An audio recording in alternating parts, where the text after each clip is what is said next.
အခုတခါကြီးတွေဒကမာကြီးတွေမှာအလုတ်အင်တန်များကြတယ်စီးပွားရေးတွေအလုတ်တွေကလည်းပဲအရင်နဲ့မတူဘူးအများကြီးပိုလုပ်ကြရတယ်အဲ့တော့ခေတ်ခါကာလကအရင်လိုအေးအေးဆေးဆေးပုံမှန်နေလို့ရတဲ့ခေတ်ခါကာလမဟုတ်တော့ဘူးအရင်ထက်အများကြီးပိုလို့ရတော့အများကြီးစိတ်လည်းပိုပင်ပန်းနေအဲ့ဒါလို့စိတ်ပင်ပန်းတာကိုတနည်းနည်းနဲ့တက်တာအောင်မလုပ်နိုင်လို့ရှိရင်ကြာရင်အဲ့ဒီစိတ်ပင်ပန်းတဲ့အတွက်ကြောင့်ကိုပဲခန္ဓာကိုယ်မှာလည်းပဲကြမ်းမာရေးချွတ်တဲ့ဒါတို့ဘာလို့ဖြစ်လာသလိုစိတ်မှာလည်းပဲကြမ်းမာရေးချွတ်တဲ့မှုတို့ဘာလို့ဖြစ်သွားနိုင်တယ်နော်စိတ်ပင်ပန်းလုံးပြီးတော့ nervous breakdown ဖြစ်တယ်ဆိုတာမျိုးတွေဟာကြားဘူးမှာပဲတော့တနေ့တာအတွင်းမှာတွာလာလောက်ခင်နေကြရတာမှာကုစိတ်နဲ့မတည့်တာတွေအလိုမကျတာတွေအစင်မပြေတာတွေဆိုတာအများကြီးပဲတွေ့ရကြရပါတယ်တော့လူလောကမှာလှုပ်ရှားသွားလာနေတာမှာအစင်မပြေတာမတွေ့အောင်ကတော့နေလို့ကိုမရပါဘူးလောကရဲ့သဘာဝကိုကအစင်မပြေတာအများတန်းရှိနေတာပဲတော့လောကကြီးကကိုယ်စိတ်တိုင်းကြဘယ်တော့မှဖြစ်မှာမဟုတ်ဘူးအဲ့လိုစိတ်တိုင်းကြမဖြစ်တာကိုပဲကိုကမနေတတ်လို့ရှိရင်အများကြီးစိတ်ပင်ပန်းမယ်စိတ်ဆင်းရဲမယ်အဲ့တော့နေတတ်ဖို့ပဲလိုတယ်နော်ပြင်ပလောကကြီးကိုကိုလိုလိုဖြစ်အောင်ပြောင်းလဲယူလို့မရနိုင်ပါဘူး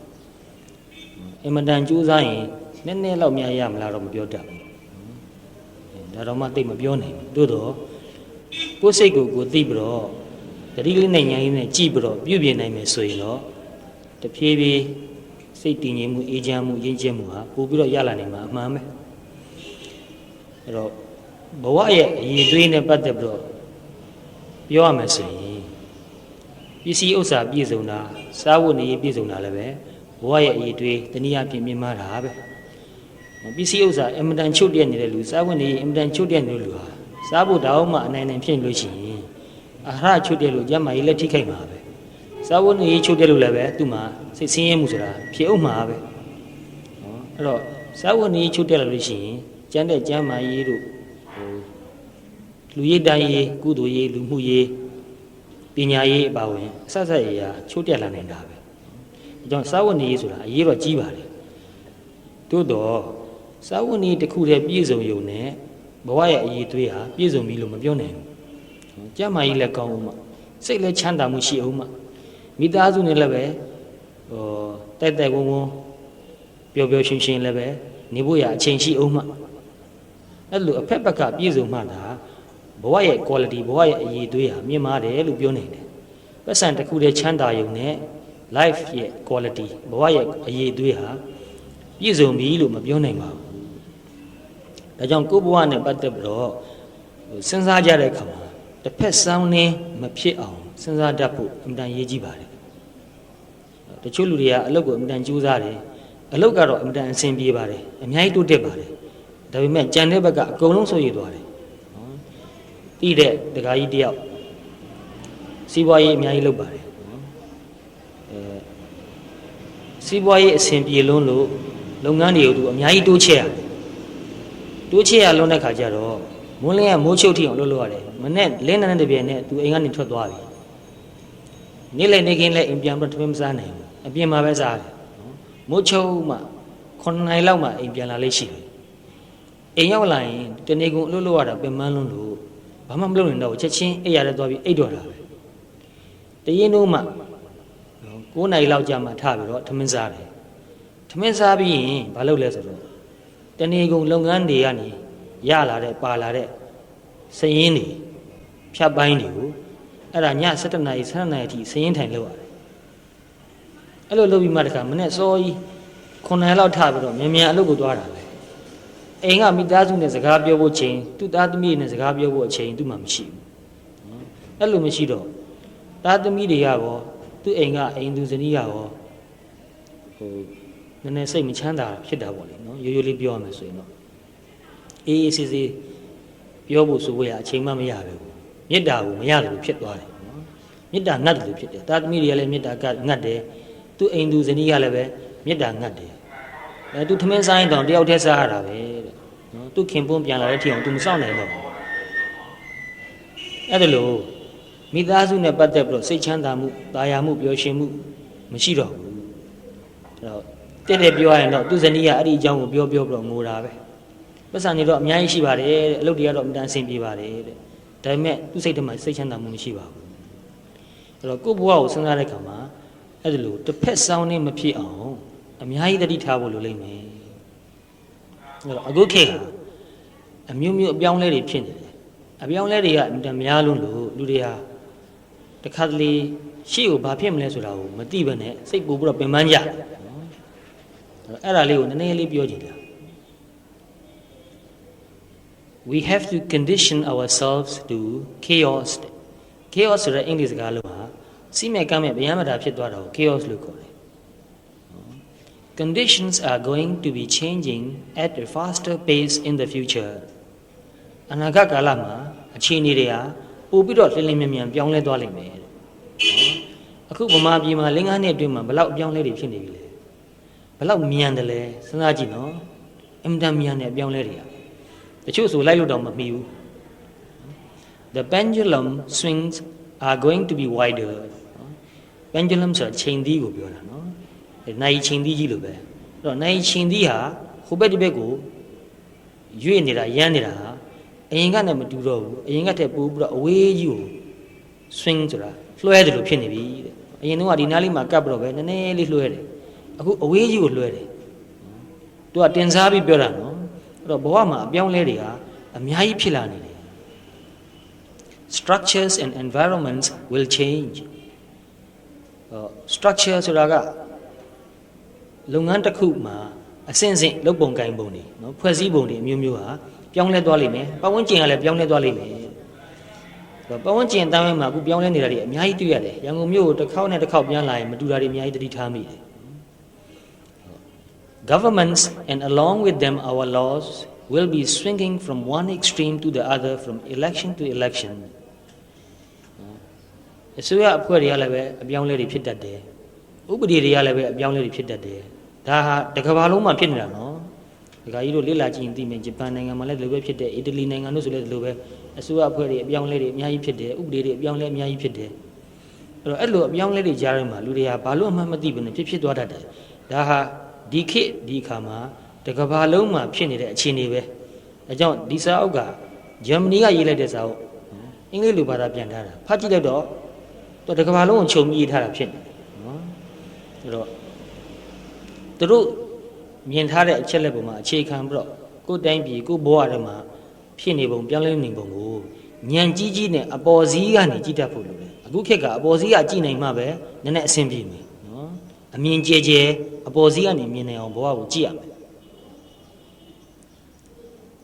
The clarity, security and convenience of a social order that remains stable over long periods of time will no longer exist ရှင်းတော့ကဘာမဆိုသူ့ဟာနဲ့တူပုံသေးလေးဖြစ်နေတယ်နော်စီကံတကြလေးဖြစ်နေတယ်ရှင်းနေတယ်ဘာမှစိတ်ရှုပ်စရာမရှိဘူးဘယ်ကိစ္စဘယ်လိုလုပ်ရလဲဆိုတာလူတိုင်းလိုပဲသိနေတယ်မေးလိုက်ရင်လည်းဘယ်သူမှမဆိုတိတိကျကျပြောနေတယ်ဒီကိစ္စဒီလိုလုပ်ရတယ်ရှင်းနေတယ်အခုခေတ်မှာဘယ်ကိစ္စဘယ်လိုလုပ်ရလဲဆိုတာမေးရင် तू လည်းသိမသိဘူးကိုလည်းသိမသိဘူးမှန်းပြီးတော့လုပ်နေရတယ်ရမ်းပြီးတော့လုပ်နေရတယ်ဘယ်သူမှမသိကြဘူးနော်အဲ့တော့ security မရှိဘူးနော်စိတ်ချရမှုလုံခြုံမှုဆိုတာမရှိဘူးအင်မတန်စွန့်စားရတယ်မရဲတရဲနဲ့လုပ်နေရတာပဲအဲ့တော့အရင်တုန်းကလို့ပုံမှန်အကြာကြီးနေတဲ့အတိုင်းဝိုင်းခေတ်ကာလဆိုတာမရှိတော့ဘူးပြီးသွားပြီကုန်သွားပြီနော် will no longer exist အဲ့ဒီကာလကမရှိတော့ဘူးကုန်သွားပြီ the normal state of affairs will be rough seas အဲ့တော့ rough seas ဆိုတာပင်လယ်မှာလိုင်းတဘိုးတွေထနေတာကိုခေါ်တာနော်မုန်တိုင်းထလို့လိုင်းတဘိုးထနေတာအဲ့တော့အခုခေတ်ကာလဆိုတာအပြောင်းလဲအင်တန်မြန်လွန်းလို့လှိုင်းထနာနဲ့တူပါတယ်ငြင်ငြင်တက်တက်ဆိုတာမရှိတော့ဘူးဒါကြောင့်အဲ့ဒါကိုကအခုခေတ်အပါဝင်ရှေ့နောက်ခါကာလမှာဒါဟာဒီတိုင်းပဲသွားတော့မှာပဲရှေ့တုန်းကလို့ဟိုဒကမာကြီးတို့ငငယ်တုန်းကလို့ဘာမှတိတ်အပြောင်းလဲလည်းမရှိဘူးကိုလို့ဆရာရှိရလေးနေ့စဉ်ပုံမှန်လေးလုပ်ပြီးတော့နေ့စဉ်ကိုအိမ်မှာကိုချက်ပြုတ်စားတော့ပြီးအေးချမ်းချမ်းနေရတဲ့ခင်မျိုးကကုန်သွားပြီနောက်ခေတ်လူငယ်တွေရဲ့ဘဝဟာပို့ပြီးတော့လှိုင်းတဘိုးထန်တယ်ပို့ပြီးတော့ကြမ်းတမ်းတယ်ဒါမတိကြိုးကြုံပြုတ်ပြီးတော့ဟန်လုပ်ပြီးတော့မေ့ထားလို့မရဘူးနော်မတိဟန်ဆောင်ပြီးတော့မေ့ပြီးတော့ခလေးဆန်ဆန်လေးနေမယ်ဆိုရင် တကယ်အရေးနဲ့ကြတော့ကြိုတင်ပြင်ဆင်မှုမရှိတဲ့အတွက်ပို့ပြီးတော့ဒုက္ခရောက်နိုင်တယ်နော်အဲ့တော့ကြောက်မနေဖို့အရေးကြီးတယ်ဒါဟုတ်တိချာတိပြီးတော့နားလည်ပြီးတော့ကြိုတင်ပြင်ဆင်ထားဖို့အမှန်အရေးကြီးပါတယ်အဲ့တော့ဒီဘုန်းကြီးကပြိဿစုံမိတဲ့အခါပြောတဲ့အခါမှာအမြဲတမ်းလူတွေရဲ့ဘဝအကြောင်းကိုထည့်ပြောလေးရှိတယ်နော်ဘဝကိုအဓိပ္ပာယ်ရှိတန်ဖိုးရှိအနှစ်သာရပြည့်ပြည့်ဝဝငြင်းငြင်းချမ်းချမ်းစိတ်ကျဉ်နှံ့မှုလည်းရအောင်ဘယ်လိုနေသွားရမလဲဆိုတာကိုအမြဲတမ်းပြောလေးရှိပါတယ်ဒီလိုပဲအင်မတန်ရှုပ်ထွေးပြီးတော့ဗျာမတာဖြစ်နေတဲ့ခေတ်ကာလကြီးမှာပဲစိတ်ကြည်လင်မှုအေးချမ်းမှုရှိအောင်ဘယ်လိုနေသွားမလဲ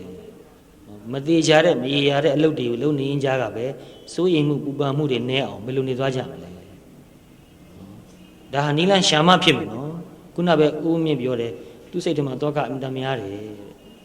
ဒီလောက်ကြီးတောကများနေနောက်10နှစ်လောက်ကြာရင်ဘယ်နဲ့များနေမလဲအဲ့တော့အလုပ်ကတော့မလုပ်လို့မဖြစ်ဘူးနော်လက်ပိုက်ပြီးတော့ထိုင်နေလို့မဖြစ်ဘူးလုပ်တော့လုပ်ရမှာတို့တော့လုပ်နေရင်လည်းပဲဒီလောက်ကြီးတောကမများအောင်ဘယ်လိုလုပ်မလဲအဲ့ဒါနီလန်ကတော့ရှာကိုရှာမဖြစ်မယ်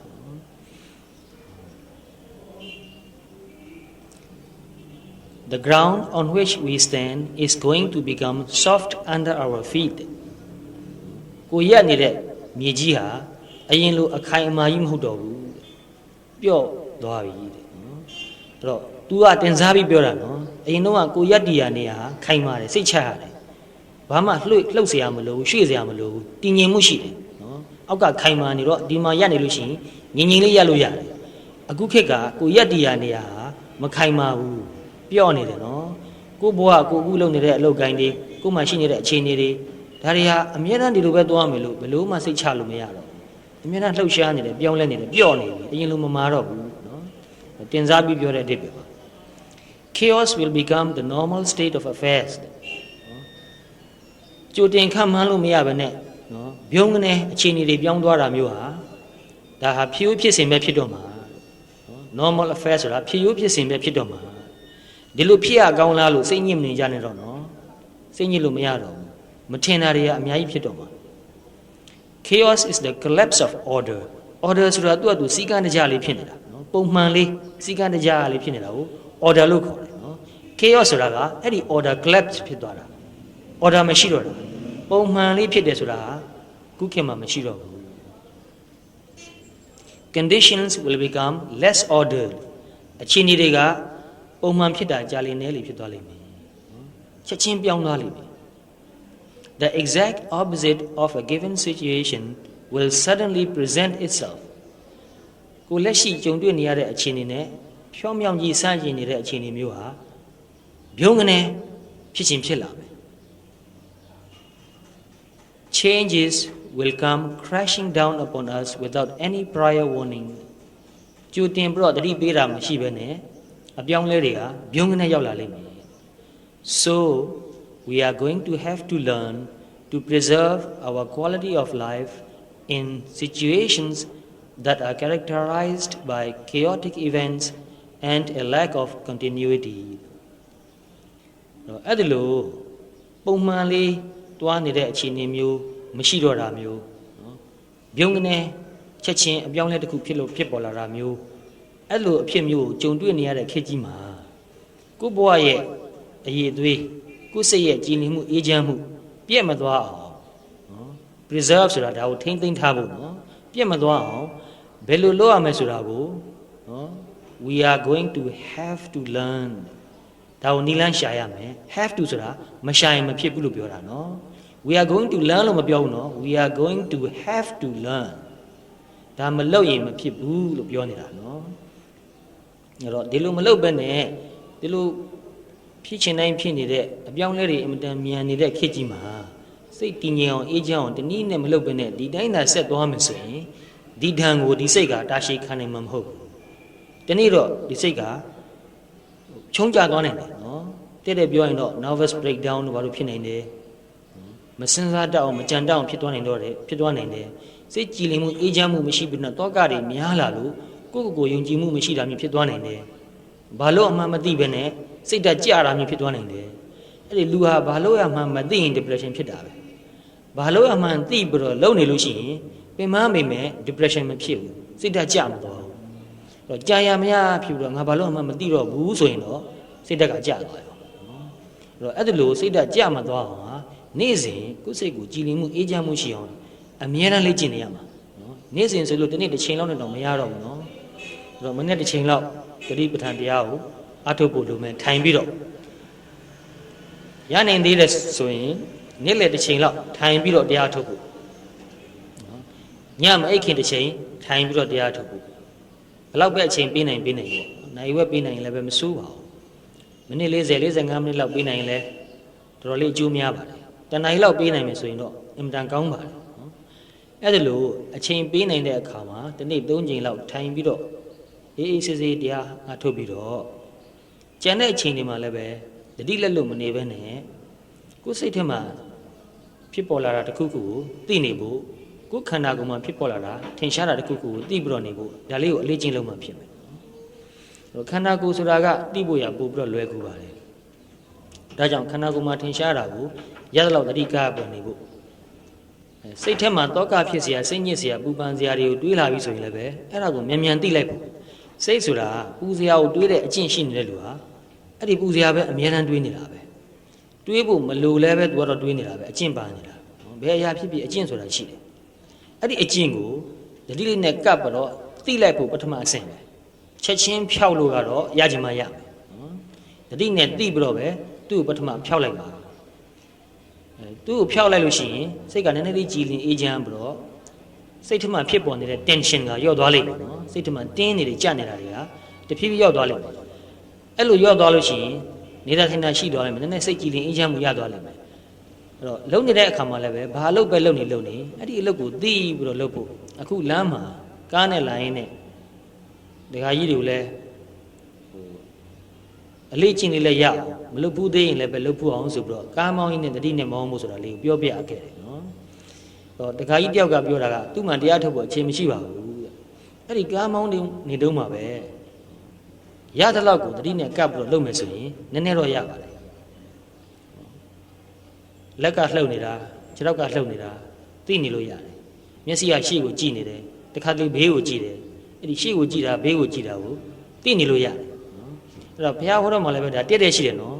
အာလောကိတေဝိလောကိတေတမ္ပဇာနာကာရီဟောတိတဲ့ရှေ့ကိုကြည့်တဲ့အခါဘေးကိုကြည့်တဲ့အခါတတိလေးနဲ့ပြုပါတတိလေးနဲ့ပြုနေရင်လုံနေရင်ဒါဟာတတိပဋ္ဌာန်တရားအထုတ်နေတာပဲနော်အခုလမ်းမှာလာတုန်းလေးမှာရတဲ့လောက်ကလေးနည်းနည်းလေးလုပ်ကြည့်တော့ဘယ်လိုနေတယ်လဲသိနေလို့ရသလားမရဘူးလားရတယ်နော်သိနေလို့ရတယ်နော်အဲ့ဒါအရေးကြီးဆုံးပဲ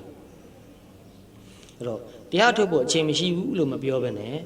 ရတဲ့လောက်ကလေးသိပြီးတော့နေပါဒီလိုသိပြီးတော့နေတဲ့အလေးချင်းများလာလို့ရှိရင်တဖြည်းဖြည်းနဲ့သူ့အလိုလိုပဲတရားထုတ်ဖို့အချိန်ကပို့ပြီးတော့ရလာပါလိမ့်မယ်နော်ဒီတရားရဲ့အစွမ်းတတ္တိကတော်တော်စမ်းကြည့်တယ်သူ့ကိုမလုပ်ပဲနေတဲ့လူမှာလုပ်လို့လည်းမဖြစ်ဘူးလုပ်ဖို့အချိန်လည်းမရှိဘူးရတဲ့လောက်ကလေးတတိကပ်ပြီးတော့လုပ်လို့ရှိရင်တဖြည်းဖြည်းနဲ့လုပ်လို့လည်းဖြစ်လာတယ်လုပ်ဖို့အချိန်လည်းပဲရှာတက်လာတယ်ယူတက်လာတယ်အဲ့တော့အချိန်ကိုရှာတက်ဖို့လိုတာပါပဲ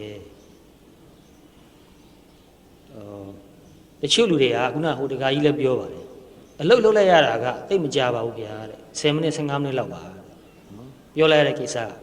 ဒီလောက်ပဲကြာပါတယ်နော်ကြံတဲ့အချိန်မှာဒီကိစ္စကိုထပ်ခါတွေးပြီးတော့နေတာကပိုးကြာတယ်အဲ့ဒါကပိုးပင်ပန်းတယ်နော်အဲ့တော့တတိနဲ့နေတဲ့လေ့ကျင့်ကိုများလုပ်လာလို့ရှိရင်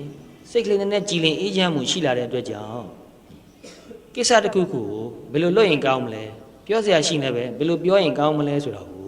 အဲ့ဒီစိတ်အေးလေးနဲ့ကြည်လင်လေးနဲ့စဉ်းစားလို့ရှိရင်ပို့ပြီးတော့တင့်တော်တဲ့တဘာဝကြတဲ့မျှတတဲ့အစီအစဉ်လေးတွေ့ပါလိမ့်မယ်နော်ဆိုတော့စိတ်ကြည်လင်အေးချမ်းတဲ့အချိန်မှာဖြစ်ပေါ်လာတဲ့ရလာတဲ့အဲ့ဒီစိတ်ကူးလေးဟာပို့ပြီးတော့အစဉ်ပြေဖို့များပါတယ်ပြောတဲ့ခါမှာလည်းပဲစိတ်ကလေးကိုတခြားသိပြီးတော့ကြည်လင်အေးချမ်းလေးထားပြီးတော့ပြောပါအဲ့လိုပြောလို့ရှိရင်လည်းပဲကိုပြောတဲ့စကားဟာပို့ပြီးတော့အင်အားပါလိမ့်မယ်ပြောပြီးသွားပြီဆိုရင်လည်းပဲကိုကစိတ်ကြည်လင်အေးချမ်းနဲ့ပြောလိုက်ရတဲ့အတွက်ကြောင့်သူ့ကိုပြန်ပြီးတော့တအုံနွေးတွေးပြီးတော့ပူစရာမလိုဘူးပြောနေတုန်းမှာနည်းနည်းဒေါသပါသွားပြီးတော့မပြေမလဲတာတစ်ခုခုဖြစ်သွားလို့ရှိရင်အဲ့ဒါကိုတအုံနွေးနဲ့ပြန်တွေးပြီးတော့ပို့ပြီးတော့စိတ်ပင်ပန်းတယ်ပို့ပြီးတော့ဆင်းရဲတယ်နော်အဲ့တော့ သူ့အတွက်ကောကိုယ့်အတွက်ကောနှစ်ဦးစလုံးအတွက်ကိုမျက်မျက်တတထည့်သွင်းစဉ်းစားပြီးတော့ပြောဆိုလို့ရှိရင်ဒီကိစ္စကကိုယ့်စိတ်ထဲမှာပူလောင်မှုကိုသိမဖြစ်စေဘူးတစ်ဖက်သက်မမျှတတဲ့ကိစ္စကိုလုပ်လို့ရှိရင်ပို့ပြီးတော့ပူလောင်နေပို့ပြီးတော့ဆင်းရဲတယ်အဲ့ဒါဟာတကယ်ကိုလုပ်ငန်းကြီးကြီးတွေကိုလုပ်နေတဲ့ဒကာကြီးတွေကိုယ်တိုင်ပဲပြောပြတယ်အရင်တုန်းကတပည့်တော်တို့ဟာတဲ့အင်မတန်လောဘလည်းကြီးတယ်အင်မတန်လည်းကြောက်ရပါတယ်အလုပ်လုပ်ရတာမှာအင်မတန်ကြောက်တဲ့စိတ်များပါတယ်လုပ်ငန်းကကြီးတော့အစဉ်ပြေရင်လည်းပဲပြည်တယ်လို့အကျိုးအမြတ်များတယ်အစဉ်မပြေရင်လည်းမပြေတယ်လို့ဆုံးရှုံးမှုနဲ့နာမှုကအင်မတန်ကြီးပါတယ်ပထမတော့အဲ့ဒကာကြီးတယောက်ကိုတရားထုတ်ဖို့ပြောတော့သူကတပည့်တော်အလုပ်သိမ့်များတယ်တဲ့တရားထုတ်ဖို့အချိန်မရှိဘူးတဲ့သူညီကလည်းပဲတရားထုတ်တယ်သူညီကလည်းပဲသူ့အကိုတရားထုတ်စေခြင်းလို့အကိုတရားထုတ်ပါလို့ပြောတော့ငါအခုအဲ့ဒါတွေမလုပ်နိုင်သေးဘူးငါအခုစီးပွားရေးကိုကြိုးစားရအောင်ပါစီးပွားရေးတော်တော်ကြီးကိုခိုင်ခိုင်မာမာဖြစ်သွားတဲ့အခါကြမှာပဲငါတရားထုတ်နိုင်မယ်တဲ့အခုတော့အလုပ်များလုံးလို့တရားထုတ်ဖို့အချိန်တော့မရှိဘူးအဲ့လိုပြောတာနော်ဒါပေမဲ့ကြာလာတဲ့ခါကျတော့လုပ်ငန်းအဆင်မပြေတယ်တွေ့တဲ့ခါမှာသူအင်မတန်စိတ်ဆင်းရဲတယ်ပင်ပန်းတယ်ပင်ပန်းတဲ့ခါမှာသူ့ညီကိုသူခဏခဏပြောတယ်ငါကိစ္စဒီလိုအဆင်မပြေလို့ငါတော်တော်စိတ်ပင်ပန်းနေတယ်အဲ့လိုဆိုသူ့ညီကခဏခဏပြန်ပြောတယ်အကိုတရားထုတ်ပါကျွန်တော်လည်းပဲတရားထုတ်ရင်လည်းလှုပ်လှုပ်သွားနေတာစိတ်လက်ကြည်လင်မှုအေးချမ်းမှုရတယ်အလုပ်လည်းအဆင်ပြေပါတယ်ပြေတဲ့လောက်တော့ပြေတာပေါ့ရာခိုင်နှုန်းပြေကြီးကိုမျောလင်းတဲ့လောက်တော့မဖြစ်ပါဘူးလူလောဘဆိုတာအကန့်အသတ်မှမရှိပဲဘူးကိုဖြစ်ရှင်တာတွေအကုန်လုံးကတော့ဖြစ်မှာမဟုတ်တို့တော့ဒီလိုတတိငယ်နေတဲ့အလေးချင်းကိုလှုပ်လာတဲ့လူပါတတိငယ်နေလိုက်လို့သူ့စိတ်ကြည်လင်အေးချမ်းမှုရလာတဲ့အတွက်ကိုပဲသူဟာသူ့ဘဝကိုတမျိုးကျဉ်းနှံ့မှုရလာတယ်အရင်တုန်းကပစ္စည်းဥစ္စာနဲ့ပဲကျဉ်းနှံ့မှုကိုရှာတယ်ဒီအာယုပစ္စည်းဥစ္စာရှိလို့ပတ်စံရှိလို့စားကျင်တောက်ကျင်တာဝယ်ကျင်တာဝတ်ကျင်တာတွေအများကြီးဝယ်ဝတ်တာနဲ့ပဲသူ့ဘဝကိုသူကျဉ်းနှံ့မှုရအောင်ရှာနေတာနော်ကျဉ်းနှံ့မှုကိုအရင်တုန်းကအပြင်မှာရှာတယ်ပစ္စည်းမှာရှာတယ်အပျော်ပါးမှာရှာတယ်တရားထုတ်လို့စိတ်တည်ငြိမ်မှုအေးချမ်းမှုနည်းနည်းရှိလာတဲ့ခါကျတော့ဒီစိတ်ကလေးတည်ငြိမ်အေးချမ်းလာတဲ့ကိုပဲသူကျဉ်းနှံ့လာတယ်သူ့ဘဝရဲ့အည်အသွေးဟာအတွင်းမှာနော်တိုးတက်လာနေတယ်ဆိုတာကိုသူသိလာတယ်အရင်ထက်စိတ်ပူချမ်းသာတယ်အသိဉာဏ်ကလည်းပဲအရင်ထက်ပိုပြီးတော့လေးနဲ့လာတယ်ဒါကိုပဲသူကျဉ်းနှံ့လာတာအဲ့လိုကျဉ်းနှံ့လာတဲ့ခါမှာအရင်လောက်လောဘကြီးကြီးနဲ့မတရားချမ်းသာခြင်းနဲ့စိတ်တောင်မှသိမရှိတော့ဘူးနည်းနည်းလျော့သွားတယ်နော်ဒါပေမဲ့စမ်းကြယ်တာကဘယ်လိုလဲဆိုတော့အဲ့ဒီတပည့်တွေတော်တော်များများပဲဆိုတော့အဲ့လိုအရင်လောက်မတရားလောဘမကြီးတော့ဘဲနဲ့စိတ်ကလေးအေးချမ်းချမ်းကြည်ကြည်လင်းလင်းနဲ့ပဲရတဲ့လောက်ရရင်တော်ပါပြီဆိုတဲ့သဘောထားမျိုးနဲ့အလုပ်ကိုစူးစမ်းပြီးလုပ်သွားတဲ့ခါမှာအရင်ကတည်းကအလုပ်လည်းပို့ပြီးတော့လုပ်နိုင်တယ်အမှားအယွင်းလည်းနည်းသွားတယ်မျှတမှုလည်းပိုရှိလာတဲ့အတွက်ကြောင့်ကိုနဲ့လုပ်ဖို့ကံဘက်တွေဟာကိုယ့်ပေါ်မှာပို့ပြီးတော့ခင်မင်မှုလေးစားမှုယုံကြည်မှုအားကိုးမှုဆိုတာတွေဖြစ်ပေါ်လာတယ်အဲ့လိုဖြစ်ပေါ်လာတဲ့ခါမှာသူတို့ကိုယ်တိုင်ပဲပြောတယ်အရင်တုန်းကတော့တဲ့အလုပ်လုပ်ရင်ပတ်စံရလို့ပဲကျင့်တတ်မှုကရတယ်တဲ့အခုတော့လုပ်ဖို့ကံဘက်တွေရဲ့ခင်မင်မှုလေးစားမှုယုံကြည်မှုအားကိုးမှုကိုပါရလာတဲ့အတွက်ကြောင့်ပို့ပြီးတော့စိတ်ချမ်းသာမှုရှိလာတယ်ပို့ပြီးတော့ပြောလာတယ်ပို့ပြီးတော့ကျင့်တတ်တယ်အလောက်ကံကလည်းပဲအရင်ထက်ပို့ပြီးတော့အဆင်ပြေလာတယ်အရင်တုန်းကတော့လောဘကြီးလွန်းလို့ကိုတယောက်တည်းများလိုချင်တယ်သူများရသွားမှာဟုတ်တိတ်မလိုလားဘူးဥပမာပစ္စည်းတစ်ခုကိုဝယ်မယ်ဆိုရင်ဈေးကိုနှိမ်လို့ရသမျှနှိမ်ခြင်းတယ်ပြန်ရောင်းမယ်ဆိုရင်တော့ဈေးကိုတင်လို့ရသမျှအမြင့်ဆုံးထိအောင်တင်ခြင်းတယ်အဲ့ဒီမှာသူတရားတယ်မတရားဘူးဆိုတာမစဉ်းစားတော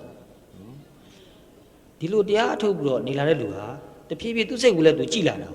ာကြည်လာတော့ပစ္စည်းတစ်ခုကိုဝယ်မယ်ဆိုတဲ့ကသူ့စိတ်ကိုသူသိနေပြီနော်သိနေတော့မျှတတဲ့နှုံထားနဲ့ပဲသူဝယ်ခြင်းတယ်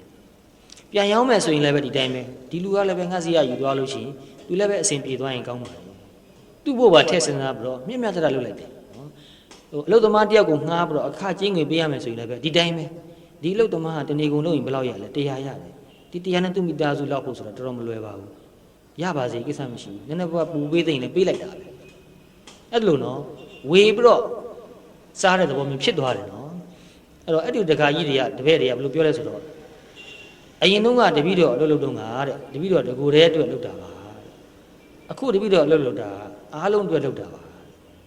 သဘောထားဘယ်လောက်ကြီးသွားလဲဆိုတာကြည်စမ်းနော်စိတ်ထားတွေပြောင်းသွားတယ်သဘောထားအမှန်တန်ကြီးလာတာကြီးလာတော့သူ့စိတ်ထဲမှာတော်တော်ချမ်းသာမှုရတယ်နော်တခါတလေသူ့အတွက်အမြတ်အစွန်းသိမ့်မရှိဘူးတခါတလေမှနည်းနည်းတောင်ရှုံးရင်ရှုံးသေးတယ်နော်အဲ့ဒီအခါမှာလည်းပဲသူစိတ်မစင်ရဘူးကိစ္စမရှိဘူးခန္ဓာရင်ရှိသွားတယ်နော်အဲ့လိုပဲခုနပြောတဲ့တက္ကကြီးဟာအလုံးများလုံးတရားမထုတ်နိုင်ဘူးဆိုတဲ့တက္ကကြီးဟာတဖြည်းဖြည်းရသလောက်ကြိုးစားလာတာနော်တ တခါတလေသူ့အိမ်မှာပဲသူညဘက်မှာတရားထိုင်နေအိမ်မှာထိုင်ဖို့အဆင်မပြေဘူးဆိုရင်သူ့အိမ်နဲ့မနှီးမွေးမှာဘုရားဇေဒီလေးတစ်ခုရှိတယ်အဲ့ဒီဘုရားဇေဒီဘက်ကိုသွားပြီးတော့အဲ့ဒီမှာတရားအထုတ်ကြတဲ့သူတွေပရိစိတ်တဲ့သူတွေညဘက်မှာများပါတယ်နော်ည9နာရီကနေ9နာရီ10နာရီလောက်ထိတရားထုတ်ကြတယ်ပရိစိတ်ကြတယ်အဲ့ဒီမှာသွားပြီးတော့သူတရားထိုင်နော်အားထုတ်တဲ့နီးကတော့မခက်ခဲပါဘူးမရှုပ်ထွေးပါဘူးအခြေခံအဖြစ်ဆိုရင်တက်တက်တတာလေးထိုင်ပြီးတော့အသက်ကိုအာရပါရရှူပြီးတော့အဲ့ဒီအသက်ရှူတာမှာပဲတတိလေးကိုကပ်ပြီးတော့ထားလိုက်တာပဲဒီလိုတတိလေးကိုကပ်ပြီးတော့ထားမယ်ဆိုရင်ရဒံတလောက်တော့ရမယ်နော်ကိုယ်စိတ်ထဲကငါတဏှာတရားထိုင်မယ်အဲ့ဒီတဏှာလုံးလုံးငါစိတ်ကတခြားဘယ်ကုန်းမှမသွားဘဲနဲ့ငါတရားထုတ်တဲ့အာယုံဖြစ်တဲ့အာနာပါနမှာပဲထွက်လေဝင်လေထိနေတဲ့နေရာမှာပဲတဏှာလုံးအပြည့်အဝနေရမယ်လို့ဒီလိုမျောလင့်ထားလို့မဖြစ်ဘူးနေရင်တော့ကောင်းတာပေါ့နော်ဒါပေမဲ့ဒီလိုမျောလင့်ထားလို့မဖြစ်ဘူးဘာလို့လဲဆိုတော့ဒီနေ့တာလုံးစိတ်ကဟိုတွေးတွေအများကြီးတွေးခဲ့တာအခုညကြမှာတရားထိုင်နေတဲ့ချိန်မှာချက်ချင်းကြီးဘယ်ကူမှမရောက်ဘဲနဲ့ဒီတနေရာထဲမှာငြိမ်နေဖို့ဆိုတာဖြစ်ကိုမဖြစ်နိုင်ပါဘူးမဖြစ်နိုင်တာကြီးကိုမျောလင့်နေလို့ရှိရင်မဖြစ်နိုင်တဲ့အတွက်ကြောင့်အားမလို့အားမရဖြစ်လာလိမ့်မယ်ငါတရားသာထိုင်နေတာငါစိတ်ကဒီမှာလည်းမရှိပါလားငါစိတ်ကအလုပ်ကိစ္စပဲတွေးနေတာဟုတ်တရားထုတ်လို့မထူးတော့ဘူးထင်တယ်တော်လိုက်ရင်ကောင်းမယ်ထသွားရင်ကောင်းမယ်အဲ့လိုဖြစ်တတ်တယ်နော်ဒါကြောင့်အရင်တုန်းကလည်းတတိပေးဘူးတယ်တဏှာကြီးလောက်တရားထိုင်တဲ့ချိန်မှာအကျဉ်း1000လောက်စိတ်ကဟိုရောက်ဒီရောက်လဲပဲစိတ်ရှိထားပါအသီးခံပါနော်ဒီအာနာပါနထွက်လေဝင်လေထိနေတဲ့နေရာမှာစိတ်ကိုထားလို့သိတန်လောက်တော့သိမယ်နော်အဲ့တော့ဝင်လာတဲ့လေအစကနေအဆုံးတတိလေးကတ်ထားမယ်အဲ့လိုနော်ပြန်ထွက်သွားတဲ့လေပဲအစကနေအဆုံးတတိကတ်ထားမယ်တော့တကယ်လုံလဝရိယထားပြီးတော့ကြိုးစားပြီးတော့လုပ်မယ်ဆိုရင်ဒီတစ်ကြိမ်အစကနေအဆုံးဝင်လာတာကနေထွက်သွားတဲ့အထိရနိုင်ပါတယ်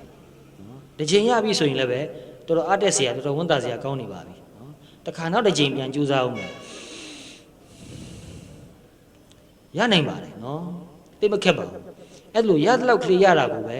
ဝန်တာဖို့ကျင့်တတ်ဖို့ပါအကယ်စိတ်ကတခြားကိုပြန့်လွင့်သွားရင်အဲ့ဒါကိုသိလိုက်ပါတခြားတစ်ခုခုကိုတွေးနေပြီသိလိုက်ပြီသိပြီးရင်ညင်ညင်တတာလေးစိတ်ကလေးနူးညံ့ညံ့လေးနဲ့ငကိုနေရာကိုပြန်ယူလာပါကိုယ်စိတ်ကိုပဲကိုပြန်ပြီးတော့မကြည်မနှက်မဖြစ်လိုက်ပါနဲ့ဒီစိတ်ကလည်းဟိုတွေးပြန်ပြီကောလို့ကိုယ်စိတ်ကိုပြန်ပြီးတော့ဒေါသမဖြစ်ဘူးရနော်အခုနောက်တခါကြီးကပြောတယ်တပည့်တော်တောကတွေများတယ်ဗျာတဲ့အဲတောကတွေများတာကိုတွေးပြီးတော့ပဲငါတောကတင်များပါလားဆိုပြီးတော့တောကဖြစ်ပြန်တယ်တဲ့တောကများတာကိုပဲတွေးပြီးတော့တောကဖြစ်နေပြန်တယ်တဲ့ဒါလည်းဖြစ်တတ်တာပဲနော်ငါစိတ်တွေကတောက်ကြီးတောကများနေတာတော့မကောင်းဘူးထင်တယ်ငါဘာလို့ရမလဲမသိပါဘူးတောကများတာကပဲပြဿနာတစ်ခုဖြစ်လာတယ်ဟောတခြားအလောက်ကင်နဲ့ပတ်သက်တဲ့ပြဿနာကြောင့်တောကဖြစ်တယ်နော်တောကဖြစ်တာကပဲတခါနောက်ထပ်တောကဖြစ်เสียအကြောင်းဖြစ်လာပြန်ရောအဲ့တော့အဲ့ဒီတဝဲလေဖြစ်နေတာကြီးကအဲ့ဒီ vicious circle ကြီးကဘယ်လိုလုပ်ပြမလဲတော့တနည်းနည်းနဲ့တရားထုတ်ပါတတိကိုကပ်တော့ထားပါခဏလေးဖြစ်ဖြစ်စိတ်ငြိမ်းချမ်းသွားရင်အင်မတန်အကျိုးများတယ်ဒီလိုအလေးကျင့်လုပ်တာများလာလို့ရှိရင်တဖြည်းဖြည်းနဲ့စိတ်ကငြိမ်းချမ်းတာပိုများလာပါလိမ့်မယ်နော်တော့စိတ်ကပူလောင်တဲ့အကျင့်များနေလည်းပဲအရှင်ရပြီးတော့ပူလောင်တယ်ငြိမ်းချမ်းတဲ့အကျင့်များလာလို့ရှိရင်လည်းပဲအရှင်ရပြီးတော့ပို့ပြီးတော့ငြိမ်းချမ်းလာတတ်ပါတယ်အဲ့လိုညာဥပိုင်းမှာတရားထိုင်ပြီးမှအိတ်လိုက်လို့ရှိရင်ခဏခဏပြောပြီးတယ်နော်ပို့ပြီးတော့ငြိမ်းငြိမ်းချမ်းချမ်းလေးအိပ်ပျော်သွားတယ်အဲ့တော့ဒီမြို့မှာပဲဒီလိုတရားထုတ်နေကြတဲ့ဒကာဒကမတွေအင်တန်များပါတယ်သူတို့ပြောတယ်တပည့်တော်တရားထုတ်ပြီးမှအိတ်တဲ့ခါမှာတဲ့ဟိုအိမ်မက်ဆိုးတွေပါတော့မမက်ဘူးတခါတလေဘာအိမ်မက်မှတော့မဲ့တယ်မထင်ဘူးတဲ့စိတ်ကြီးကြီးလင်းလင်းလေးပဲအိပ်ပျော်သွားတယ်မနေ့ကျတော့လည်းပဲကြီးကြီးလင်းနိုးလာတယ်အားပြည့်နေတယ်တော့ညမှာတရားအထုတ်ပြီးမှအိတ်လို့ရှိရင်မနေ့နိုးတဲ့ခါမှာပို့ပြီးတော့ကြည်လင်လန်းဆန်းတယ်တရားအထုတ်ဖို့လည်းပဲစိတ်ကပို့ပြီးတော့တတိရတယ်လုံလဝရိယလည်းပဲတရားလည်းပဲပို့ပြီးတော့အားကောင်းတယ်အဲ့တော့အဲ့ဒီတကယ်လက်တွေ့အားထုတ်နေတဲ့ဒကာကြီးတွေကဘယ်လိုပြောလဲဆိုတော့ညဥပိုင်းမှာတရားမထုတ်ဘဲနဲ့အိတ်သွားလို့ရှိရင်တဲ့မနေ့စောစောထားပြီးတော့တရားထိုင်ပြဖို့တော်တော်ခဲရင်ပါတယ်တော်တော်ရုန်းကန်ပြီးတော့အာယူပြီးတော့ကြိုးစားရတယ်တဲ့တခါလေအားမထုတ်ပြတော့ဘူးဒါကြောင့်သူတို့ကဘယ်လိုပြောလဲဆိုတော့တပည့်တော်တို့မနေ့စောစောထားပြီးတော့တရားအထုတ်နိုင်ဖို့ဆိုရင်တဲ့ညဥပိုင်းမှာတရားအထုတ်မှာပဲဖြစ်တယ်အဲ့တော့ထိုင်ပြီးတော့အထုတ်နိုင်တဲ့လောက်အထုတ်ပါအိမ်မှာအစဉ်ပြေအိမ်မှာအထုတ်ပါအိမ်မှာအစဉ်မပြေလို့ရှိရင်လည်းပဲနိယဇေဒီဖရာเจ้า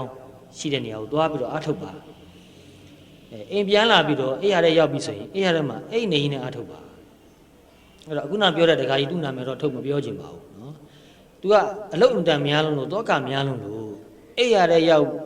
တဲ့အချိန်မှတောင်းမှအလုတ်ကိစ္စကိုသူကတွေးနေသေးတယ်လုံငန်းကအင်တန်ကြီးတာကိုသိန်းကိုရာနဲ့ချီပြီးတော့မနေရလောက်ရှိမှတော့မသိပါဘူးနော်လုံနေရတာဆိုတော့အေးရတဲ့ရောက်တဲ့အထိလည်းပဲမနဲ့စောစောငါဘာလုပ်အောင်လဲမနဲ့ဖန်ငါဘယ်သူနဲ့တွားတွေ့ရမလဲနော်မနဲ့ဖန်အယောင်းဝယ်ကိစ္စတွေကဘယ်လိုအခြေအနေရှိမလဲဘာများအပြောင်းလဲရှိပြီအဲ့ဒါကိုသူအများတန်းစဉ်းစားနေရတာအေးရတဲ့ရောက်တဲ့အထီအောင်ပဲစိတ်ကမအားဘူးနော်လူကတော့အားနေတယ်နော်လူကတော့အဲ့ရမှာအိတ်နေပြီနော်လူအားနေတယ်စိတ်ကတော့ဘယ်နဲ့နေတော့စိတ်မအားဘူးအဲ့တော့လူတော်တော်များများဟာအခြေမရှိဘူးပြောတာတခြားကြောင့်မဟုတ်လူအားနေပြီးတော့စိတ်မအားလို့ပါအင်မတန်အလုံးများလို့အင်မတန်အတွေးလို့နော်ဘယ်လို့မှတရားထုတ်လို့မဖြစ်နိုင်ဘူးဆိုတဲ့တခါကြီးကသူကသူမရတဲ့နည်းနဲ့ကြိုးစားနေတာနော်အဲ့တော့အိပ်ရတဲ့ခါ तू ကဘယ်လိုလုပ်လဲဆိုတော့ဒီတိုင်းအိပ်လို့ရှိရင်တော့ငါအိပ်တော်နဲ့လည်းအိပ်ပြောမှာမဟုတ်ဘူးအိပ်မပြောခင်ကြားမှာအလုပ်ကိစ္စပဲတွေးနေမှာအဲ့ဒါကြောင့်မလို့စိတ်လည်းအေးကြမှာမဟုတ်ဘူးအဲ့တော့ရတဲ့နည်းနဲ့ဖြစ်အောင်တော့လုပ်တော့မယ်ဆိုပြီးတော့တရားတိတ်ခုလေးတစ်ခုကိုခေါင်းရင်းသားမှာကဆက်ကလေးမှာ तू ထည့်ပြီးတော့ဖွင့်ထားလိုက်တယ်ဒါ तू လုတ်ပုံအသေးစိတ်ပြောပြနေတာနော် तू ခေါင်းရင်းသား तू လက်လှမ်းမိတဲ့နေရာစပွဲလေးတစ်ခုမှာကဆက်ကိုတင်ထားပြီးတော့အိတ်နေရင်းနဲ့တရားထုတ်ပုံလေးကိုပြောထားတဲ့တိတ်ခုထဲမှာကဆက်ထဲမှာ तू ထည့်လိုက်တယ်ထည့်ပြီးတော့ तू အဲ့ဒါလေးကိုနားထောင်နေတယ်နော်နားထောင်ရင်းနဲ့ဒီဘုန်းကြီးကလည်းမှားထားတာကိုအဲ့ဒီအိတ်ရတဲ့ရောက်လို့အိတ်နေတော့မှလည်းပဲအသက်ကိုဝဝရှူပါနော်ရှေ့ရှူပါ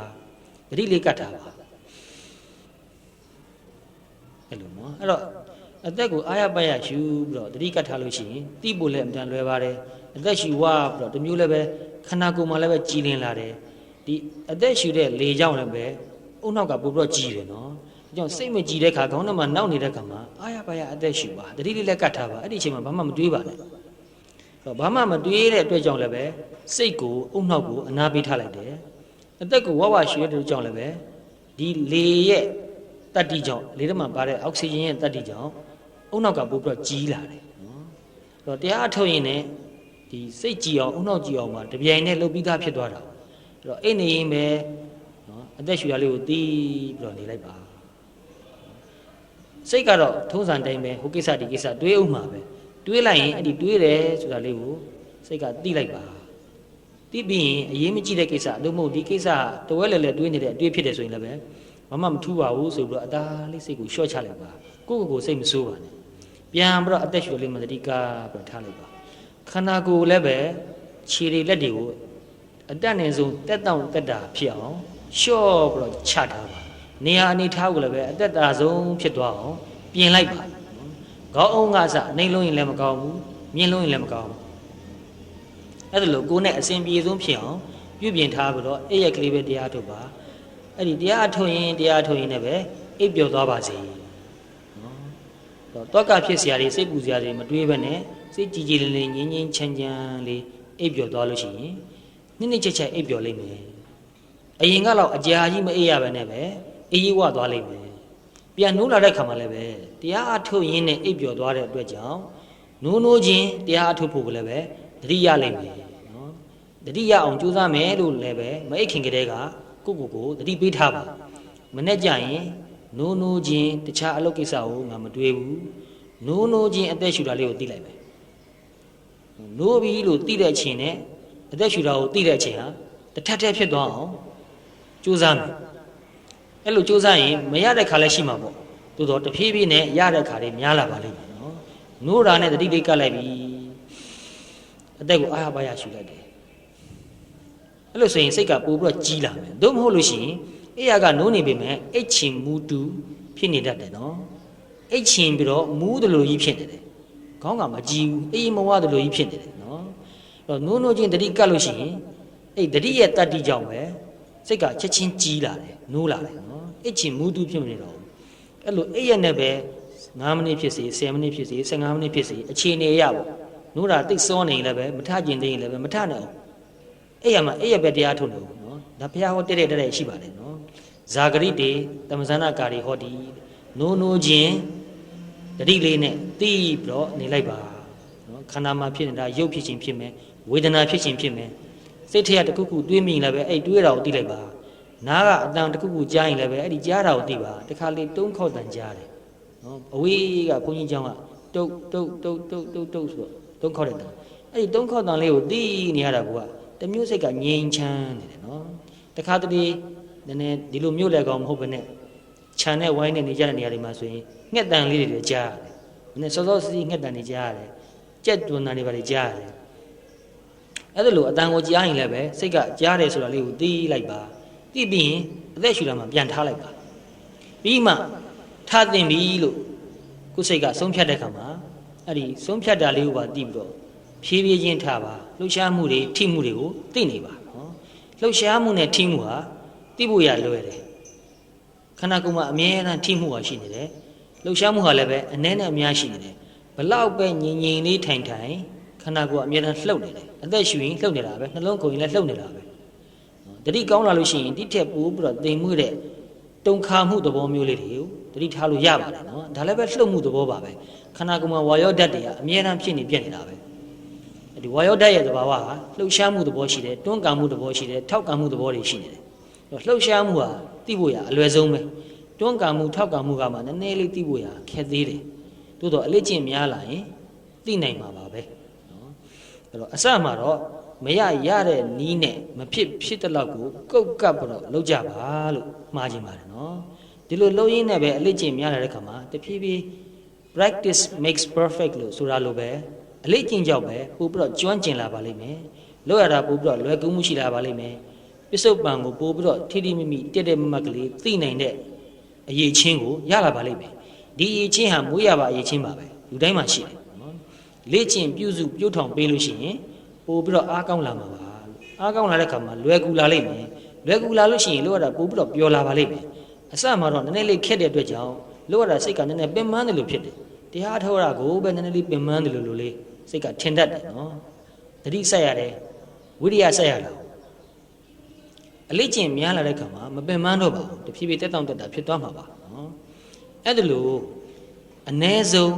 ညအိယာကိုဝင်ကာနီးတစ်ခါမနေ့အိယာရမှာတစ်ခါတရားထုတ်ပါနော်ပြီးရင်မျက်နှာတစ်ပြီနော်မျက်နှာတစ်ပြီးရင်ဘုရားကန်းကိုသွားပြီးတော့သုံးဖို့ဘုရားရှင်ရှိမှသွားပြီးတော့ခဏဘုရားဝတ်ပြုမယ်ဘုရားရှိခိုးမယ်မေတ္တာပို့မယ်ချို့လည်းပဲပတိတို့ဘာလို့စိတ်ကြတာလည်းရှိပါတယ်ဘုရားကုံတော်တို့ဘာလို့ကိုလုံနေကြလုံပါအဲ့ဒါတွေလုံပြီးသွားတဲ့ခါမှာခဏလေးထိုင်ပြီးတော့တရားထုတ်ပါအချိန်9မိနစ်ဖြစ်ဖြစ်ပေးပါ9မိနစ်ကိုတရက်မှမပြည့်အောင်လုံနိုင်လို့ရှိရင်တဖြည်းဖြည်းနဲ့10မိနစ်လောက်လာဖို့ကမခဲရင်တော့နော်အရေးကြီးဆုံးကစပြည့်ဖို့နဲ့ဆွဲမြဲဖို့နဲတာများတာအရေးကြီးဆုံးမဟုတ်နော်နဲနဲလေးပဲဖြစ်ဖြစ်စမိဖို့လိုတယ်ဆွဲမြဲဖို့လိုတယ်မနေ့ကဒကမာကြီးတယောက်တွေ့တယ်သူကဘယ်လိုပြောလဲဆိုတော့တပည့်တော်တဏ္ဍကုံ3ပါးကိုပတိစိတ်လာတာတဲ့10နှစ်ရှိပါပြီတဲ့တရက်မှမပြတ်ပါဘူးနော်သူပတိတပတ်ရအောင်နေ့စဉ်ပတိစိတ်ပါတယ်တဲ့10နှစ်လုံးတရက်မှမပြတ်ဘူးအဲ့ဒါလို့နော်တရက်မှမပြတ်အောင်နေ့စဉ်နဲသည်ဖြစ်စေများသည်ဖြစ်စေမနေ့တစ်ချိန်ညနေတစ်ချိန်တရားထုတ်ကြည့်ပါတရက်နှစ်နဲ့တော့တိတိတရာထူးထူးခြားခြားဘာမှဖြစ်မှာမဟုတ်ပါဘူးအဲ့ဒါတော့မလွယ်ဘူးနော်တို့တော့လအပိုင်းလောက်ကြာလာရင်ကိုပဲကိုယ့်ကိုသိပါလိမ့်မယ်နော်စိတ်ကလေးကနည်းနည်းလေးကြီးလာတယ်အေးချမ်းလာတယ်စိတ်ထဲမှာအရင်လောက်တင်းကြပ်မှုပင်ပန်းမှုမရှိတော့ဘူးနော်နှစ်နဲ့ချီပြီးကြာလာရင်တော့တော်တော်ကိုသိတာလာပါတယ်နော်အဲ့တော့အခုနတခါကြီးအကြောင်းကိုပဲဆက်ပြောမယ်ဆိုရင် तू အဲ့လိုတရားထုတ်လာတာ3နှစ်လောက်ရှိလာပြီ3နှစ်ကျော်လာပြီနော်အဲ့တော့ तू ကဘယ်လိုပြောလဲဆိုတော့အရင်တုန်းကတဲ့တပိတော့အလုံးနဲ့ပတ်သက်တဲ့ကိစ္စတွေကိုတနေ့လုံးမိုးလင်းရနေမိုးချုပ်ခေါင်းပူအောင်စဉ်းစားနေရတယ်အမြဲတမ်းစိတ်ထဲမှာအကွက်ချနေရတယ်သူပြောတဲ့စကားလုံးအတိအကျဆိုရင်အကွက်ချမလို့သူပြောတာဇရားချနေရတယ်နော်ဒီတခါကြီးတွေလည်းအဲ့ဒါမျိုးတွေးကျင်လဲတွေးမှာပေါ့နော်အလုပ်ကိုဇရားချနေရတယ်အလုပ်ကိုဇရားချပြီးတွေးနေတယ်ဆိုတာဘာတွေများလောက်တာတော့အဲ့လိုဇရားချနေရတဲ့တခါကြီးတွေဒီထက်မှရှိမှာပါနော်အဲ့တော့အရင်တော့ကအမြဲတမ်းအဲ့လိုခေါင်းထဲမှာတွေးနေရတာဘာပြီးဘာလုပ်မယ်ဘာပြီးဘာလုပ်မယ်ဘယ်လိုလုပ်မယ်ဘယ်လိုလုပ်မယ်တခါတွေးပြီးတော့လည်းပဲမပြီးသေးဘူးဒါကိုပဲထပ်ခါတွေးနေတာနော်အခုတရားထုတ်တဲ့အလေးကျင့်များလာတဲ့ခါမှာတဲ့အလုပ်ကိစ္စကိုအဲ့လောက်ခေါင်းပူလောက်အောင်မိုးလင်းရမိုးချုပ်ဇရားချပြီးတွေးစရာမလိုတော့ဘူးနော်ကိုယ်စိတ်ကလေးကိုတီးပြီးတော့ပဲအေးချမ်းချမ်းကြီးလင်းမဲ့နေလိုက်တာပါပဲတဲ့နော်လှုပ်ရှားကိစ္စပေါ်လာတဲ့ခါမှာဘယ်လိုလုပ်ရင်ကောင်းမလဲဆိုတာအာရင်ပြည့်တဲ့တန်တဲ့တပြိုင်နဲ့အကောင်းဆုံးနီလန်းအဖြစ်ဟာ စိတ်ထမှာအလိုလိုပေါ်လာတယ်တခါတလေလည်းပဲနည်းနည်းချိန်ပေးပြီးတော့တွေးရတာမျိုးလည်းရှိချင်းရှိမှာပေါ့နော်တို့တော့များသောအားဖြင့်နေ့စဉ်ကိုလုပ်နေကြအလုပ်ဟာဒီလောက်ကြီးတီထွင်ကြံစပြီးတော့တွေးစရာမလိုပါဘူးလုပ်နေကြအလုပ်ပါပဲနော်ဈေးဆိုင်အယောင်းဝယ်လုပ်တယ်ဆိုလည်းပဲနေ့တိုင်းဒီဈေးဆိုင်အယောင်းဝယ်လုပ်ငန်းလုပ်နေကြပါတခြားအလုပ်ငန်းလုပ်တယ်လို့ဆိုလည်းပဲနေ့တိုင်းဒီလုပ်ငန်းလုပ်နေကြပါဒီလူတွေနဲ့နေ့တိုင်းတွေ့နေကြပဲပြောနေကြစကားပဲပြောနေရတာပါပဲနော်တိတ်ရှာဖွေတီထွင်ကြံစပြီးတော့လုပ်နေရတဲ့အလုပ်ကမရှိပါဘူးကြံ့ဖမှရှာဖွေလို့ရတာကတော့တစ်လတစ်ခါလောက်ရှိရင်ရှိမယ်သို့မဟုတ်ဒီနေ့တစ်ခါလောက်ရှိရင်လည်းရှိမယ်အဲ့တော့လှုပ်ရွလို့စင်အလုပ်ကိုဒီလောက်ခေါင်းပူအောင်တွေးဖို့မလိုဘူးအဲ့တော့အဲ့တကကြီးကတပိတော့အရင်လောက်ခေါင်းပူအောင်တွေးနေဖို့မလိုတော့ဘူးဗျာစိတ်ကအားလာတယ်နော်အဲ့ဒါအရေးကြီးတာပဲစိတ်ကိုအားနေအောင်ထားတတ်ဖို့လိုတယ်အဲ့တော့မနဲ့မိုးလင်းပြီးဆိုရင်သူလုပ်ငန်းရှိတဲ့နေရာကိုသွားကြတယ်အဲ့ဒီမှာလုပ်ငန်းလုပ်ဖို့လုပ်ဖက်တွေစုပြီးတော့အလုပ်ကန်ကိစ္စတွေပြောကြတယ်အဲ့တော့အရင်တုန်းကဆိုရင်ကိုယ့်အတွက်မတရားများလိုချင်တယ်သူများအတွက်ကတော့နဲလေကောင်းတယ်လို့ဒီလိုတွေးထားတာနော်အခုတရားထုတ်လာပြီးတဲ့နောက်ပိုင်းမှာကိုယ့်ဘုသူ့ဘုမျှပြီးတော့တွေးလာတယ်ရိုးရိုးသားသားပဲတွေးတယ်အဲ့တော့မယိုးမတာတွေးတဲ့သူဟာခေါင်းပူအောင်စဉ်းစားရတယ်နော်ဘယ်လိုလှည့်ရမလဲဘယ်လိုညာရမလဲကိုယ့်ဘုများကြောင်ဘယ်လိုလုပ်ရမလဲဆိုတာအများကြီးတွေးရတယ်ရိုးရိုးသားသားတွေးတဲ့သူဟာဒီလောက်ခေါင်းပူအောင်တွေးဖို့လည်းမလိုတော့သူ့အတွက်လည်းကြံပါစေကိုယ့်အတွက်လည်းတင်းဝင်တော့ရရင်တော်ပြီအဲ့ဒါလို့အရင်တုန်းကတော့လောဘမကြီးတဲ့ခါမှာအရင်လောက်စဉ်းစားဖို့မလိုတော့ဘူးအရင်လောက်စိတ်မပင်ပန်းတော့ဘူးဒါကြောင့်ဒကာကြီးတို့အားလုံးကိုဒီလိုဖြစ်တယ်လို့မဆိုလိုပါဘူးနော်ရိုးရိုးသားသားလုပ်ရင်စိတ်ပင်ပန်းမှုတက်တာတယ်စိတ်ပင်ပန်းမှုနည်းတယ်မရိုးမသားလုပ်လို့ရှိရင်စိတ်ပင်ပန်းမှုကပိုပြီးတော့အားကြီးတယ်အဲ့ဒီလူဒကာကြီးကနော်မနေ့ပိုင်းမှာခဏလောက်လုပ်ငန်းကိစ္စတွေပြောဆိုပြီးသွားပြီဆိုရင်သူကိစ္စပြီးပြီအဲ့ဒီနေ့ကိုတခြားတနေရာကိုသူသွားပြီးတော့တငယ်ချင်းမိတ်ဆွေတွေနဲ့တရားအကြောင်းပဲဆွေးနွေးတယ်တခါတလေအလုတ်ကင်လုတ်ပေါ်ကံမဲ့တွေကသူ့နဲ့တူတူလိုက်ချင်တယ်လိုက်ချင်တဲ့ကသူကဘယ်လိုပြောလဲဆိုတော့ကျွန်တော်တို့ကအလုတ်ကိစ္စပြောမှမဟုတ်တော့ဘူးတခြားစိတ်ချမ်းသာမှုစိတ်ကြည်လင်မှုဘဝနဲ့ပတ်သက်တာတွေသူလည်းစိတ်ချမ်းသာအောင်ကိုယ်လည်းစိတ်ချမ်းသာအောင်ဘဝကိုအစဉ်ပြေအောင်အတိတ်ပဲရှိအောင်တန်ဖိုးရှိအောင်ဘယ်လိုနေသွားကြရင်ကောင်းမယ်ဆိုတဲ့အကြောင်းတွေပဲဆွေးနွေးကြမှာရုပ်စွာဆုံးပြောရမယ်ဆိုရင်အလုတ်ကင်လုံးရင်းနဲ့ဘယ်ကိစ္စတုန်းကဘယ်လိုဖြစ်ခဲ့တာအဲ့ဒီဖြစ်ခဲ့တုန်းကကိုယ်စိတ်ထဲမှာဘယ်လိုခံစားရလဲအဲ့ဒီကိုယ်စိတ်ထဲမှာခံစားရတာကိုပဲကိုယ့်ကိုပြန်ကြည့်ပြီးတော့ကိုယ်သဘောထားဘယ်နေရာလွဲနေလဲကိုမှားသွားတာဘယ်နေရာမှာမှားသွားတယ်ကိုပြောမှုဆိုပုံမှာဘယ်နေရာလိုသွားတယ်အဲ့ဒါလေးကိုကြည့်ပြီးတော့ကိုပြုတ်ပြင်လိုက်ရတဲ့ခါမှာဘယ်လိုကိစ္စတွေအဆင်ပြေသွားတယ်ဆိုတာကိုပဲသူတို့ကဆွေးနွေးကြတာနော်စကားလုံးကြီးကြီးကျယ်နဲ့ဘာသာရေးဆန်ဆန်စကားလုံးတရားစကားလုံးကြီးကျယ်တော့မပါဘူးနော်နေ့စဉ်ကိုလောက်ကင်နေတဲ့ကိစ္စတွေမှာကိုယ်သဘောထားလွဲတာမှားတာကိုကိုယ့်အကိုပြန်ရှာတာကိုပြောပုံဆိုပုံလွဲသွားတာမှားသွားတာကိုကိုယ့်အကိုပြန်ရှာတာအဲ့ဒါကိုရှာပြီးတော့သဘောထားကိုမှန်သွားအောင်ပြင်လိုက်တယ်ပြောပုံဆိုပုံကလည်းပဲနောက်ခါမှဒီလိုတစ်ဖက်သားမခံနိုင်တဲ့စကားမျိုးတစ်ဖက်သားစိတ်ထိခိုက်မဲ့စကားမျိုးတစ်ဖက်သားကိုလေးစားမှုမပါတဲ့နှိမ့်တဲ့စကားမျိုးမသုံးမိအောင်သတိထားမယ်ဆိုပြီးတော့ပြုပြင်သွားတဲ့ခါမှာအားလုံးနဲ့ဆက်ဆံရေးပို့ပြီးတော့အစဉ်ပြေလာပုံလေးတွေကိုဒါတွေသူတို့ဆွေးနွေးကြတာပဲနော်တော့စိတ်နဲ့သဘောထားကိုသိနေတာလည်းပဲစိတ်တ ानु ပဒနာတိပဋ္ဌာန်ဖြစ်နေတာနော်ပြောပုံဆိုပုံကိုသိနေတာလည်းပဲတတိပဋ္ဌာန်ဖြစ်နေတာပဲနော်အဲ့တော့ဘဝထဲမှာနေရင်ထိုင်ရင်တွားရင်လာရင်အယောင်းဝယ်ကိစ္စတွေကိုပြောရင်ဆိုရင်တောင်မှကိုယ်စိတ်ထဲဖြစ်နေပုံတွေကိုပြောပုံဆိုပုံတွေကိုတတိလေးနဲ့ကြည့်ပြီးတော့သိပြီးတော့အမှားနဲအောင်အကုသိုလ်မဖြစ်အောင်သူတို့စူးစမ်းပြီးနေကြတာနော်အဲ့လိုအမှားနဲလေလေအကုသိုလ်နဲလေလေစိတ်ကြည်နေမှုချမ်းသာမှုရတယ်လေအဲ့လိုဖြစ်တာလားအဲ့တော့အဲ့ဒီတခါကြီးရဲ့မိတ်ဆွေတခြားဒီလိုပဲလုပ်ငန်းကြီးကြီးလုပ်နေတဲ့လူတစ်ယောက်ရှိတယ်သူကအသက်လည်းကြီးတယ်လုပ်ငန်းကိစ္စမှာလည်းပဲဝါရင်တဲ့လူကြီးဖြစ်နေတယ်ဆရာတဆူဖြစ်နေတဲ့သူပဲနော်အဲ့ဒီဆရာကြီးကလည်းပဲတွေ့ခဲ့သေးတယ်တွေ့ကြတော့အဲ့ဒီဆရာကြီးကဘယ်လိုပြောလဲဆိုတော့ခုနတခါကြီးကိုသူကတပည့်တော်တို့ထက်အသက်ငယ်ပေမဲ့တပည့်တော်တို့ကသူ့ကိုလေးစားပါတယ်နော်အသက်ကြီးတဲ့လူဝါရင်တဲ့လူကနော်အသက်ငယ်တဲ့သူနှုတဲ့သူကိုလေးစားပါတယ်ဆိုတဲ့စကားကိုအများပိတ်သက်ကြားထဲမှာထုတ်ပြောတာနော်အဲ့တော့ငယ်တဲ့သူကိုလေးစားပါတယ်ဆိုတဲ့စကားကိုပြောနိုင်ဖို့ဆိုတာတိတ်တော့မလွယ်လှဘူးနော်လူကြီးဆိုတာဘာဖြစ်ဖြစ်ကိုယ့်ကိုသူများလေးစားတာပဲခံကျင်တယ်ကိုကငယ်တဲ့သူကိုပြန်လေးစားရမှာတော့အင်မတန်ဝန်လေးတယ်ငယ်တဲ့သူကိုပြန်လေးစားလိုက်ခြင်းအပြင်ကြီးတဲ့သူမှာဘာဂုံတိတ်ခါထိခိုက်သွားသလဲ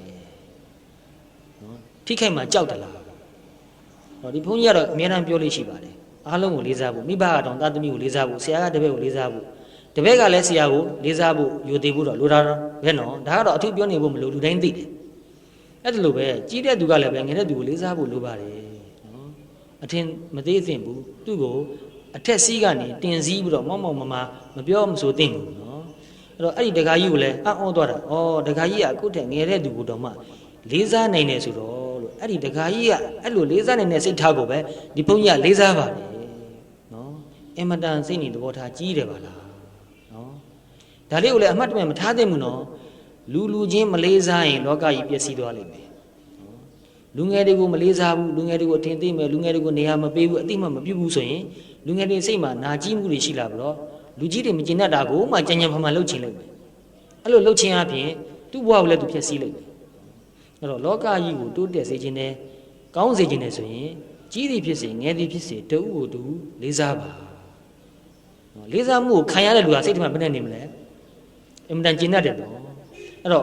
့အခုနကြီးတဲ့ဆရာကြီးကသူ့တပည့်ကိုလေးစားတယ်ဆိုတော့တပည့်စိတ်ထဲမှာဘယ်နဲ့နေမလဲငါဆရာငါ့ကိုလေးစားတာနော်သူ့စိတ်ထားအင်မတန်ကြီးကျယ်တယ်ပါလားဆရာကိုသူထင်သေးသွားမှာလားမသေးဘူးနော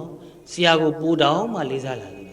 ်ငါ့ကိုလေးစားတယ်ဆိုတဲ့ဆရာရဲ့လေးစားမှုကိုငါ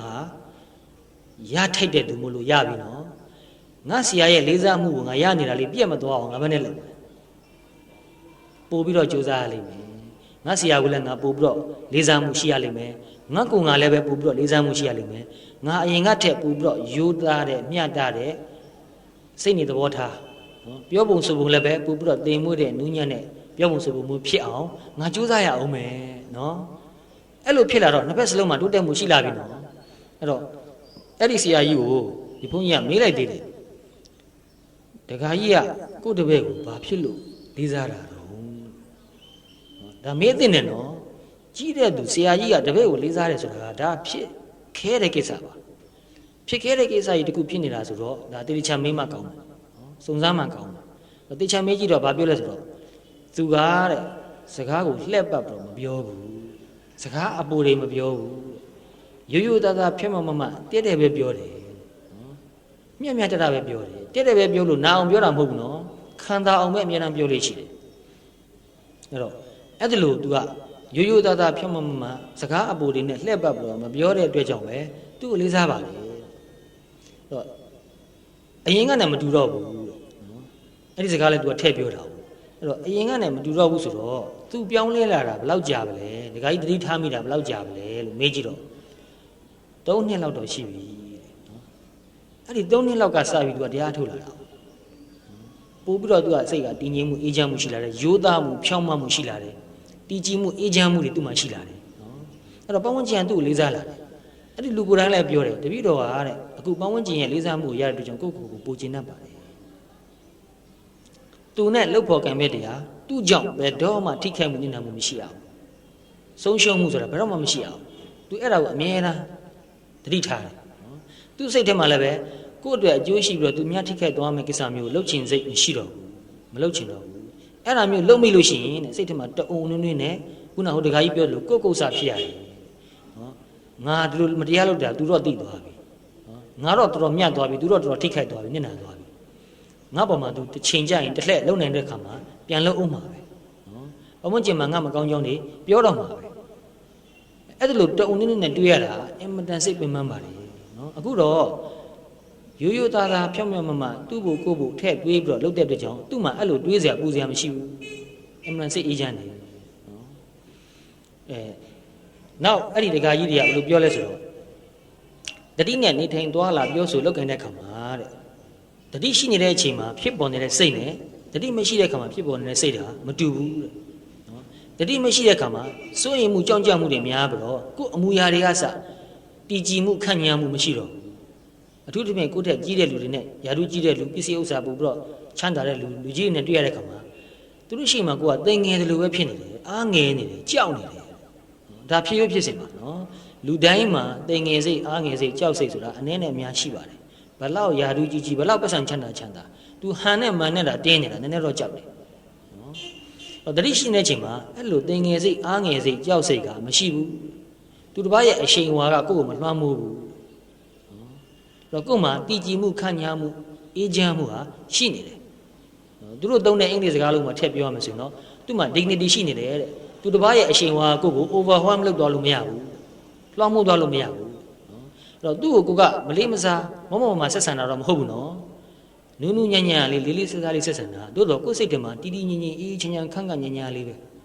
ကြောက်စိတ်မရှိဘူးဟောတတိရှိနေလို့ရှိရင်ကြောက်စိတ်သိမရှိဘူးအဲ့ဒါအမှန်တန်ရေးကြည့်တာနော်အဲ့တော့ကိုကကြောက်စိတ်မရှိပဲနဲ့လေးလေးစားစားပြန်ပြောလို့ရှိရင်တစ်ဖက်သားလည်းကိုပို့ပြီးတော့လေးစားတယ်ကိုအမူအရာကြောက်နေလို့ရှိရင်ကြောက်လေ6လေဆိုတဲ့သဘောပဲနော်ဒါလူတဘာဝပါကြောက်တတ်တဲ့လူကိုပို့ပြီးတော့6တတ်တယ်ကိုကမကြောက်လို့ရှိရင် तू ကလည်းကိုကိုမ6တော့ဘူးအဲ့တော့ဆက်ဆံရေးကပို့ပြီးတော့ဓာတ်လူကြီးသူဖြစ်လာတယ်နော် तू ကလည်းကိုကိုလေးစားတယ်ကိုကလည်းသူ့ကိုလေးစားတယ်အဲ့ဒါလို့ကိုဘဝထဲမှာနင်းထိုင်သွားရင်လာရင်ရဒံတလောက်တနာရီမှာ9မိနစ်ပဲရတနာရီပြည့်တိုင်း9မိနစ်လောက်ရမယ်ဆိုရင်အင်မတန်ကြိုးများမှာနော်အဲ့တော့တနာရီပြည့်တိုင်းကိုကိုသတိထားလိုက်ပါအလုပ်ဘလောက်များခဏတော့နေအောင်ဒီလုပ်တယ်ငါ9မိနစ်လောက်ကလေးငါခေါင်းထဲမှာတင်းနေတာငါနဖူးတွေတင်းနေတာငါဇက်ကြောတွေတက်လာနေတာအလုတ်ကဇောကလေလေဇက်ကြောတောင်းလေလေပဲတူယောဂရှိလို့ဆိုပိုသိတယ်နှလုံးယောဂရှိလို့ဆိုရင်အလုတ်ဇောကလေလေနှလုံးခုန်တာတွေကမမှန်လေလေပဲအသက်ရှူမမှန်လေလေပဲအမောဖြစ်လာတယ်အမောဖောက်လာတယ်ကြက်လာတယ်အဲ့ဒကာကြီးတယောက်ဆိုအဲ့လိုပြောတာတပည့်တော်ကနှလုံးမှာ infarct ဖြစ်ဘူးတယ်တဲ့တရားမထုတ်လို့ရှိရင်တဲ့ယောဂအခြေအနေကပိုဆိုးလာတော့ဆေးတွေအများကြီးတောက်ရတယ်နေ့စဉ်အချိန်ရရင်ရတဲ့လောက်တတိကပ်ပြီးနေလို့ရှိရင်တော့တဲ့ယောဂတက်တာပြီးတော့စေးတောက်ရတာနည်းပါတယ်တဲ့တရားမထုတ်လို့မဖြစ်ဘူးသူကတော့နေ့လည်နေ့ခင်းမှာတရားမထိုင်ရင်တဲ့တပည့်တော်ညနေမှာအလုပ်ဆက်လို့မရဘူးနေ့လည်နေ့ခင်းမှာခဏလေးတနားရီလောက်ဖြစ်တရားထိုင်လိုက်ရမှာညနေလောက်ရမယ့်အလုပ်ကိုဆက်ပြီးတော့လုပ်နိုင်တယ်အဲ့ဒါလို့အလုပ်အင်မတန်များတဲ့တာဝန်အင်မတန်ကြီးတဲ့လူတွေဟာအလုပ်များတဲ့ကြားတွေကရတဲ့လောက်အချိန်လေးကိုကုတ်ကပ်ပြီးတော့ယူပြီးတော့နော်9မိနစ်ရ10မိနစ်ရတရားထုတ်လာတဲ့အတွက်ကြောင့်သူတို့ဘဝမှာကြည်လင်မှုအေးချမ်းမှုပိုရှိလာတယ်တဲ့နော်အဲ့တော့ခုနပြောသလိုပဲဒီခေတ်ဒီခါမှာဒီလိုမလုပ်လို့မဖြစ်တော့ဘူးနော်အဲ့တော့ခုနပြောသလိုပဲ so we are going to have to learn to preserve our quality of life နော် quality of life ဆိုတာအထက်မှာစိတ်ကြည်လင်မှုအေးချမ်းမှုကိုပြောတာနော်အဲ့တော့စိတ်ကြည်လင်မှုအေးချမ်းမှုကို preserve လုပ်ရမယ်နော်ထိမ့်သိမ်းရလိမ့်မယ်အပြက်ခံလို့မဖြစ်ဘူးနော်အဲ့တော့မရှိသေးရင်ရှိအောင်လုပ်ရမယ်စိတ်ကြည်လင်မှုအေးချမ်းမှုရှိအောင်လုပ်ရမယ်နော်တရားနဲ့အဲ့ဒီစိတ်ကြည်လင်မှုအေးချမ်းမှုကိုရလာပြီဆိုရင်လည်းဒါလေးဟာပြက်မသွားအောင်နော်ပို့ပြီးတော့တိုးတက်လာအောင်သူ့ကိုထိမ့်သိမ်းဆောင်ရှောက်ရလိမ့်မယ်ပြုစုပြုထောင်ရလိမ့်မယ်နော်အဲ့တော့ our quality of life in situations that are characterized by chaotic events နော်ဘယ်လိုအခြေအနေမျိုးမှာလဲအခြေအနေတွေအားလုံးအစဉ်ပြေနေလို့စိတ်အေးချမ်းအောင်နေရမှာလားဆိုတော့မဟုတ်ဘူးနော် chaotic events ဗျမ်းမတာဖြစ်ပြနေတဲ့ကိစ္စတွေကြားထဲမှာနော်အဲ့ဒီလိုအခြေအနေကြားထဲမှာပဲစိတ်ကြည်လင်မှုအေးချမ်းမှုရအောင်လုပ်ရလိမ့်မယ်လွယ်မလားဆိုတော့မလွယ်ပါဘူးနော်တို့တော့စူးစမ်းရင်မနဲ့နေမလဲဖြစ်လာမှာပါဖြစ်နေတဲ့သူတွေအများကြီးရှိတယ်ဒီမြို့မှာလည်းရှိတယ်ဟိုမြို့မှာလည်းရှိတယ်ရန်ကုန်မှာလည်းရှိတယ်မန္တလေးမှာလည်းရှိတယ်ဒါဟာဒီဘုန်းကြီးစိတ်ကူးယဉ်ပြီးပြောနေတာမဟုတ်ဘူးတကယ်လုံနေတဲ့တရားဓမ္မတွေကသူတို့လုံနေတာကိုလာပြောပြတာတွေကိုမှတ်သားပြီးတော့အခုဒီမှာရှိတဲ့တရားဓမ္မတွေလည်းပဲနီးယူနေအောင်အတူယူနေအောင်လုပ်ရင်ဖြစ်ပါလားဆိုတာကိုယုံကြည်ကြည်နဲ့ဖြစ်နိုင်တဲ့လောက်ကိုလုပ်အောင်နော်အများကြီးလုပ်ဖို့မပြောဘူးနော်ဖြစ်နိုင်တဲ့လောက်ကိုလုပ်ပါဒီလိုလုပ်လို့ချက်ချင်းတရားထူးရသွားမယ်လို့မဆိုလိုပါဘူးနော်လုံနေတဲ့လောက်စိတ်အေးချမ်းမှုကြည်လင်မှုရှိလာမယ်စိတ်အေးချမ်းမှုကြည်လင်မှုရှိလေလေပို့ပြီးတော့လုံနိုင်လေလေဖြစ်လာလိမ့်မယ်ဘဝအခြေအနေတွေကြောင့်စိတ်ရှုပ်ထွေးနေရင်တရားထုတ်ဖို့မလွယ်ပါဘူးတရားထိုင်တော့မှစိတ်မှမကြည်ပဲဘူးနော်အဲ့တော့ကိုယ့်ဘဝအခြေအနေလည်းပဲပို့ပြီးတော့အစဉ်ပြေမှုရှိလာအောင်တရားနဲ့ပဲလုပ်မှရမယ်တပည့်တော်ဗျာစိတ်ကမကြည်သေးလို့တရားမထိုင်သေးဘူးဆိုရင်အတိတ်ဘယ်ဘလို့ပေါက်မလဲသိလားတပည့်တော်နေမကောင်းသေးလို့စိတ်မတောက်သေးဘူးလို့ပြောနေတူးနေမယ်တပည့်တော်နေမကောင်းလို့ဗျာစိတ်မတောက်ချင်သေးပါဘူးနေကောင်းသွားမှပဲစိတ်တောက်မယ်လို့အဲ့လိုဆိုရင်ဒီစကားအတိတ်ပဲရှိပါဘူးပြောင်းမြန်ကြီးဖြစ်နေပြီနော်နေမကောင်းလို့စိတ်တောက်ရတာပါနော်စိတ်မကြည်လို့နော်အလုပ်တွေများပြီးတော့အလုပ်တွေအစိမ်မပြေလို့စိတ်မကြည်လို့စိတ်ရှုပ်လို့စိတ်ကလေးနည်းနည်းကြည်သွားအောင်စိတ်ချမ်းသာသွားအောင်တရားထုတ်ရတာပါစိတ်ကြည်တဲ့အထိအောင်စောင့်နေမယ်ဆိုရင်ဘယ်တော့ဖြစ်လိမ့်မလဲတေအထိအောင်မဖြစ်တော့ဘူးနော်ဒီခေတ်ဒီခါကြီးဟာကိုလိုလိုအစဉ်ပြေတာတွေအများအားဖြစ်နေမဲ့ခေတ်ခါကြီးမဟုတ်တော့ဘူးအစဉ်မပြေတာတွေဟာအနည်းနဲ့အများနေတိုင်းတွေ့နေရမှာပါနော်အဲ့လို chaotic events တွေနော်ဗျာမတာဖြစ်နေတဲ့ကိစ္စတွေကြားထဲမှာပဲစိတ်ကြည်လင်မှုအေးချမ်းမှုရှိအောင် နီလန်းကို we have to learn မဖြစ်မနေရှာရမယ်လေ့ကျင့်ရမယ်နော် chaotic times not only demand a greater ability to cope with stress နော်အဲ့တော့ chaotic times ဆိုတာနော်ဖြစ်ချင်တယ်လို့ဖြစ်နေတဲ့အချိန်အခါကြီးမှာစိတ်ပင်ပန်းတယ်နော်စိတ်ပင်ပန်းတာကိုပဲ stress လို့ပြောတယ်နော်အဲ့ဒီစိတ်ပင်ပန်းမှုကိုခံနိုင်ရရှိအောင်ကြိုးစားတာကို cope လို့ခေါ်တယ် COPE cope နော်အဲ့တော့အဲ့လိုပင်ပန်းမှုကိုခံနိုင်ရရှိအောင်အဲ့ဒီပို့ပြီးတော့အရေးချင်းအစွမ်းအစရှိဖို့လိုရုံနေမကဘူးနော် they also necessitate greater flexibility အခြေအနေကိုကြည့်ပြီးတော့ပြုပြင်ပြောင်းလဲနိုင်တဲ့ flexibility ရှိဖို့လည်းပဲပိုအရေးကြီးပါတယ်နော်ပို့ပြီးတော့ပြုပြင်ပြောင်းလဲနိုင်ရမယ်ရှေးတုန်းကလူရိုးလွတ်စင်တိုင်းပုံမှန်သွားလို့ရတယ်အခုအချိန်မှာအခြေအနေကိုကြည့်ပြီးတော့ပြောင်းတင်တဲ့အခါမှာချက်ချင်းပြောင်းနိုင်ရမယ်အရင်လိုမဟုတ်ပါလားလို့ညှဉ်းညူမနေပါနဲ့အရင်လိုကတော့ဘယ်တော့မှဖြစ်မှာမဟုတ်တော့ဘူးအဲ့ဒီလိုပုံမှန်ဆိုတဲ့ခေတ်ကကုန်သွားပါပြီဘယ်သူကမှလည်းအပြည့်တင်လို့မဖြစ်ဘူးတကဘာလုံးဒီလိုဖြစ်နေတာနော်အဲ့တော့ကိုကဒါကိုကြိုတင်ပြီးတော့မြင်ထားပြီးတော့အပေါ်စီးကနေကြည့်ပါကြည့်ပြီးတော့အခြေအနေကတော့ပြောင်းကျင်တဲ့ချိန်ကြိုမသိဘဲနဲ့ချက်ချင်းပြောင်းသွားမယ်အဲ့လိုဖြစ်လာတဲ့အခါမှာငါစိတ်ကတော့ငါရဲ့လုံနီးကင်ကြီးရအောင်နော်စိတ်နဲ့စိတ်ထားကိုလည်းပဲချက်ချင်းပြင်နိုင်ရမယ်နော်လုတ်ပုံကင်ပုံကိုလည်းပဲချက်ချင်းပြင်နိုင်ရမယ်မပြင်လို့မဖြစ်ဘူးအရင်ခေတ်ကလူတွေရဲ့ဘဝဟာဘာနဲ့တူလဲဆိုတော့မြို့ပယထာလမ်းပေါ်မှာသွားနေတဲ့ယထာနဲ့တူတယ်နော်မြို့ပယထာလမ်းပေါ်မှာသွားနေတဲ့ယထာဟာပုံမှန်ဒီဘူရာကထွက်တယ်နောက်ဆုံးပြန်လာရင်ဒီဘူရာကြီးပဲပြန်ဆိုင်တာပဲနော်ပုံမှန်နေတယ်အခုခေတ်လူတွေရဲ့ဘဝဟာခေတ်စကားပြောရတဲ့ကြောင့်ခင်မိတဲ့ဥမာပဲပေးလိုက်တော့မယ်နော်အခုခေတ်လူတွေရဲ့ဘဝဟာ hang glider စီးတာနဲ့တူပါတယ်နော်ကြားဘူးလားအဲ့ဒါမြင်ဘူးလားစက်မပါဘဲနဲ့တောင်ပန်ကြီးကငှက်လို့တောင်ပန်ကြီးလှုပ်ထားတဲ့နော်အဲ့လိုတောင်ပန်ကြီးကိုစီးရတဲ့ခင်နဲ့တူတယ်စက်မပါတဲ့အတွက်ကြောင့်ကိုလူချင်းတဲ့ဘက်ကိုချက်ချင်းသွားလို့မရအောင်နော်လေချောင်းလေးကိုကြည့်ပြီးတော့အစင်ပြေတယ်လို့ကြည့်ပြီးတော့ခုံပြီးတော့တက်သွားလိုက်ရတယ်နော်လေချောင်းလေးနဲ့တက်နေလို့ရှိရင်ဝဲလို့ရတယ်တဖြည်းဖြည်းနဲ့ဝဲနဲ့အမြင့်ကိုတက်လို့ရတယ်ပြီးမှကိုလိုတဲ့ဘက်ကိုဥတီပြီးတော့ထိုးချလိုက်ရင်ရောက်သွားနိုင်တယ်နော်အဲ့လိုခင်မျိုးဖြစ်နေပါပြီလေချောင်းကိုအမတန်အကဲခတ်ရလိမ့်မယ်ပဝန်းကျင်အခြေအနေခေတ်အခါအခြေအနေကိုအမတန်အကဲခတ်ရလိမ့်မယ်အဲ့လိုအကဲခတ်ပြီးတော့အစင်ပြေလို့ကြည့်ပြီးတော့နေသွားမှဖြစ်မယ်ငါလှုပ်ချင်လို့မဖြစ်ပါလားလို့စိတ်ညစ်နေလို့မဖြစ်တော့တဲ့ခေတ်ပါနော်အဲ့တော့ခေတ်အခါကိုလည်းနားလည်ဖို့လိုတယ်အစင်ပြေအောင်နေလို့ရှိရင်တော့နည်းနည်းအစင်ပြေမှုကပိုများလာပါလိမ့်မယ်နော် digging ourselves in is no help digging in ဆိုတာကကတုတ်ကျင်းတူးပြီးတော့အခိုင်အမာခြေကုပ်ယူထားတာရှေ့ခေတ်တုန်းကအလောက်ကန်လေးတစ်ခုကိုတေချာလေးဖန်တီးပြီးတော့အခိုင်အမာနေလို့ရတယ်ဒီအလုပ်လေးနဲ့ဒီတစ်သက်ပဲဒီအိမ်မှာဒီတစ်သက်ပဲတစ်သက်တင်မကောက်သားစီမြစ်ဆက်တောင်းနေလို့ရတယ်နော်အခုခေတ်ကဒီလုပ်ငန်းနဲ့ဒီတစ်သက်ဆိုတာမျိုးဖြစ်ဖို့ခဲရင်တယ် digging in ဆိုတာမဖြစ်တော့ဘူးအချိန်မီပြောင်းရမယ်နေရာရွှေ့ရမယ်အလောက်ကန်လည်းပြောင်းတင်ပြောင်းရမယ်နော်အခုဒါဘဝထဲမှာဖြစ်နေတာကိုပြောတာနော်ဒီဘုန်းကြီးနဲ့ကျောင်းနေပဲတကယ်ချင်းတော်တော်များဆိုရင်အလုတ်ကန်တွေတော်တော်ပြောင်းကုန်ပြီမပြောင်းလို့မဖြစ်တော့ဘူးစာဝန်နေနဲ့ဂုံစင်းထုံးနေနဲ့အမိလိုက်နေရတာ The ability to change and respond is crucial ပြောင်းလဲနိုင်တဲ့အရေးချင်းအခြေအနေနဲ့ကိုက်ညီအောင်ပြုပြင်နိုင်တဲ့အရေးချင်းဟာအင်မတန်အရေးကြီးတယ်along with imagination and far-sightedness as prerequisites for taking preventive actions ရှေ့မှာဘာဖြစ်လာမလဲဆိုတာကြိုပြီးတော့မှန်းပြီးတော့အခက်အခဲတွေရှိလာရင်ဘယ်လိုလုပ်မလဲဆိုတာကြိုတင်ပြီးတော့နီးလန်းရှာရမယ်ရနိုင်တဲ့လောက်ပေါ့နော်မှားနိုင်တဲ့လောက်မှန်းပြီးတော့ရှာရမယ်စိတ်ကူးကောင်းဖို့လိုတယ်အမျှော်မြင်ရှိဖို့အများကြီးလိုတယ်နော် We are going to have to learn to sit at a table of life that has uneven legs table ဆိုတာစပွဲကိုပြောတာနော် leg ဆိုတာကစပွဲရဲ့ခြေထောက်ကိုပြောတာနော် uneven ဆိုတာအတူအရှိမညီတာကိုပြောတာစပွဲခြေထောက်၄ချောင်းကတစ်ချောင်းမှအတူအရှိမညီလို့ရှိရင်မနဲ့နေဘူးစပွဲကြီးကစောင်းပြီးတော့ထိလိုက်တာနဲ့လှုပ်မှာနော်အခုလူတွေရဲ့ဘဝအဲ့ဒီစပွဲကြီးနဲ့တူတယ်ခြေထောက်တွေတစ်ချောင်းမှမညီဘူးနော်အဲ့ဒီစပွဲပေါ်မှာစားစရာတွေတင်ထားတယ်ထိုင်စားတော့မယ်နော်ဘယ်လိုလုပ်ရမလဲ အင်မတန်သတိထားမှရသတိမထားလို့ရှိရင်ထိလိုက်ရင်လှုပ်သွားမယ်ဆောင်းသွားလိမ့်မယ်နော်those who are able to enjoy the food of life undaunted will possess the genetic, philosophical and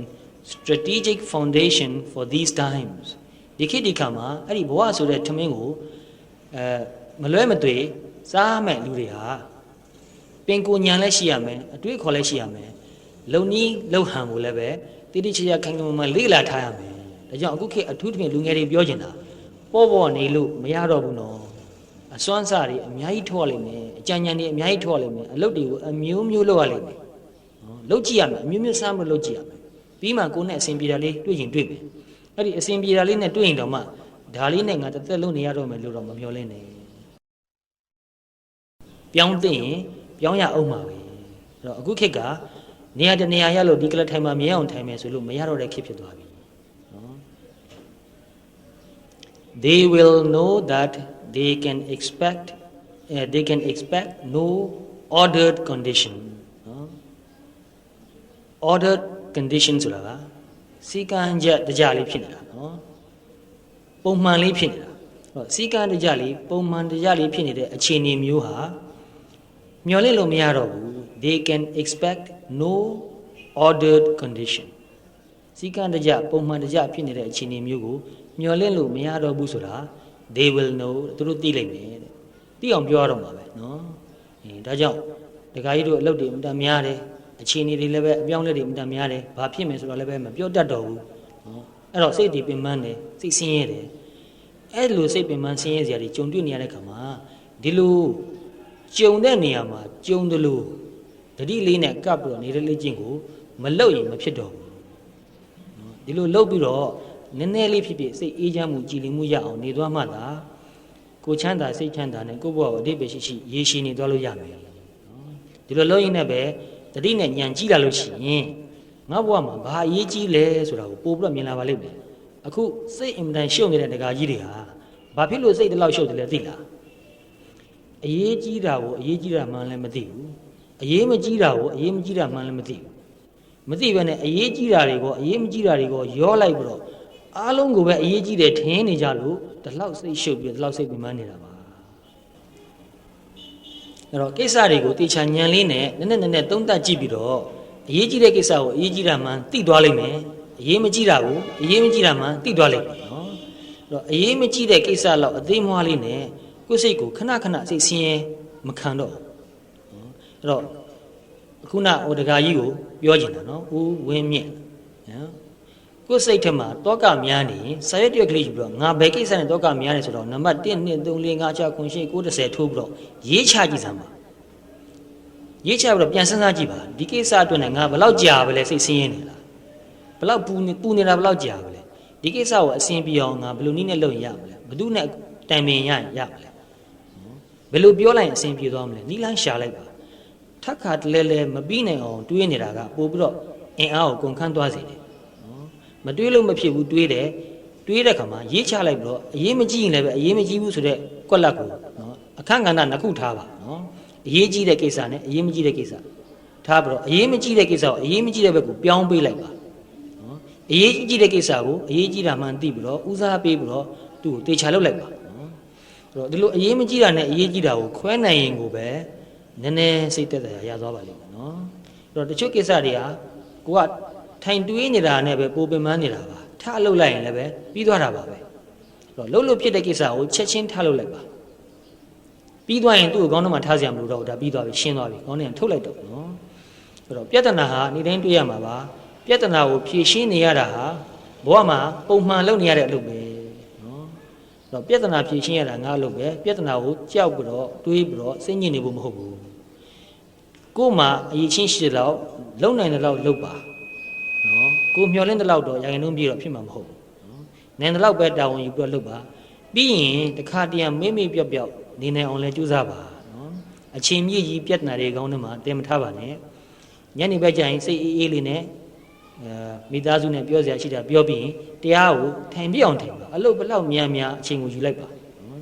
သတင်းစာတစ်စောင်ဖတ်တယ်ဆိုရင်နိုင်ဝက်လောက်အချိန်ကုန်သွားတယ်မဂ္ဂဇင်းတစ်စောင်ဖတ်တယ်ဆိုရင်တစ်နိုင်လောက်ကုန်ရင်ကုန်သွားမှာနော်တယ်လီဗီရှင်းတစ်ခါထိုင်ကြည့်ရင်ဘယ်လောက်ကုန်လဲ ညာကြီးကုန်တယ်နော်အေးဒါတွေအတွက်တော့မှအချိန်ပေးနေသေးတာပဲအဲ့တော့တရားအတွက်လည်းပဲရအောင်အချိန်ယူပါကြာလို့ရှိရင်တရားကပဲဆွဲခေါ်သွားပါလိမ့်မယ်နော်တရားအထုတ်နေတဲ့သူဖို့တရားအထုတ်ဖို့အချိန်ရအောင်တရားကပဲအချိန်ရှာပေးပါလိမ့်မယ်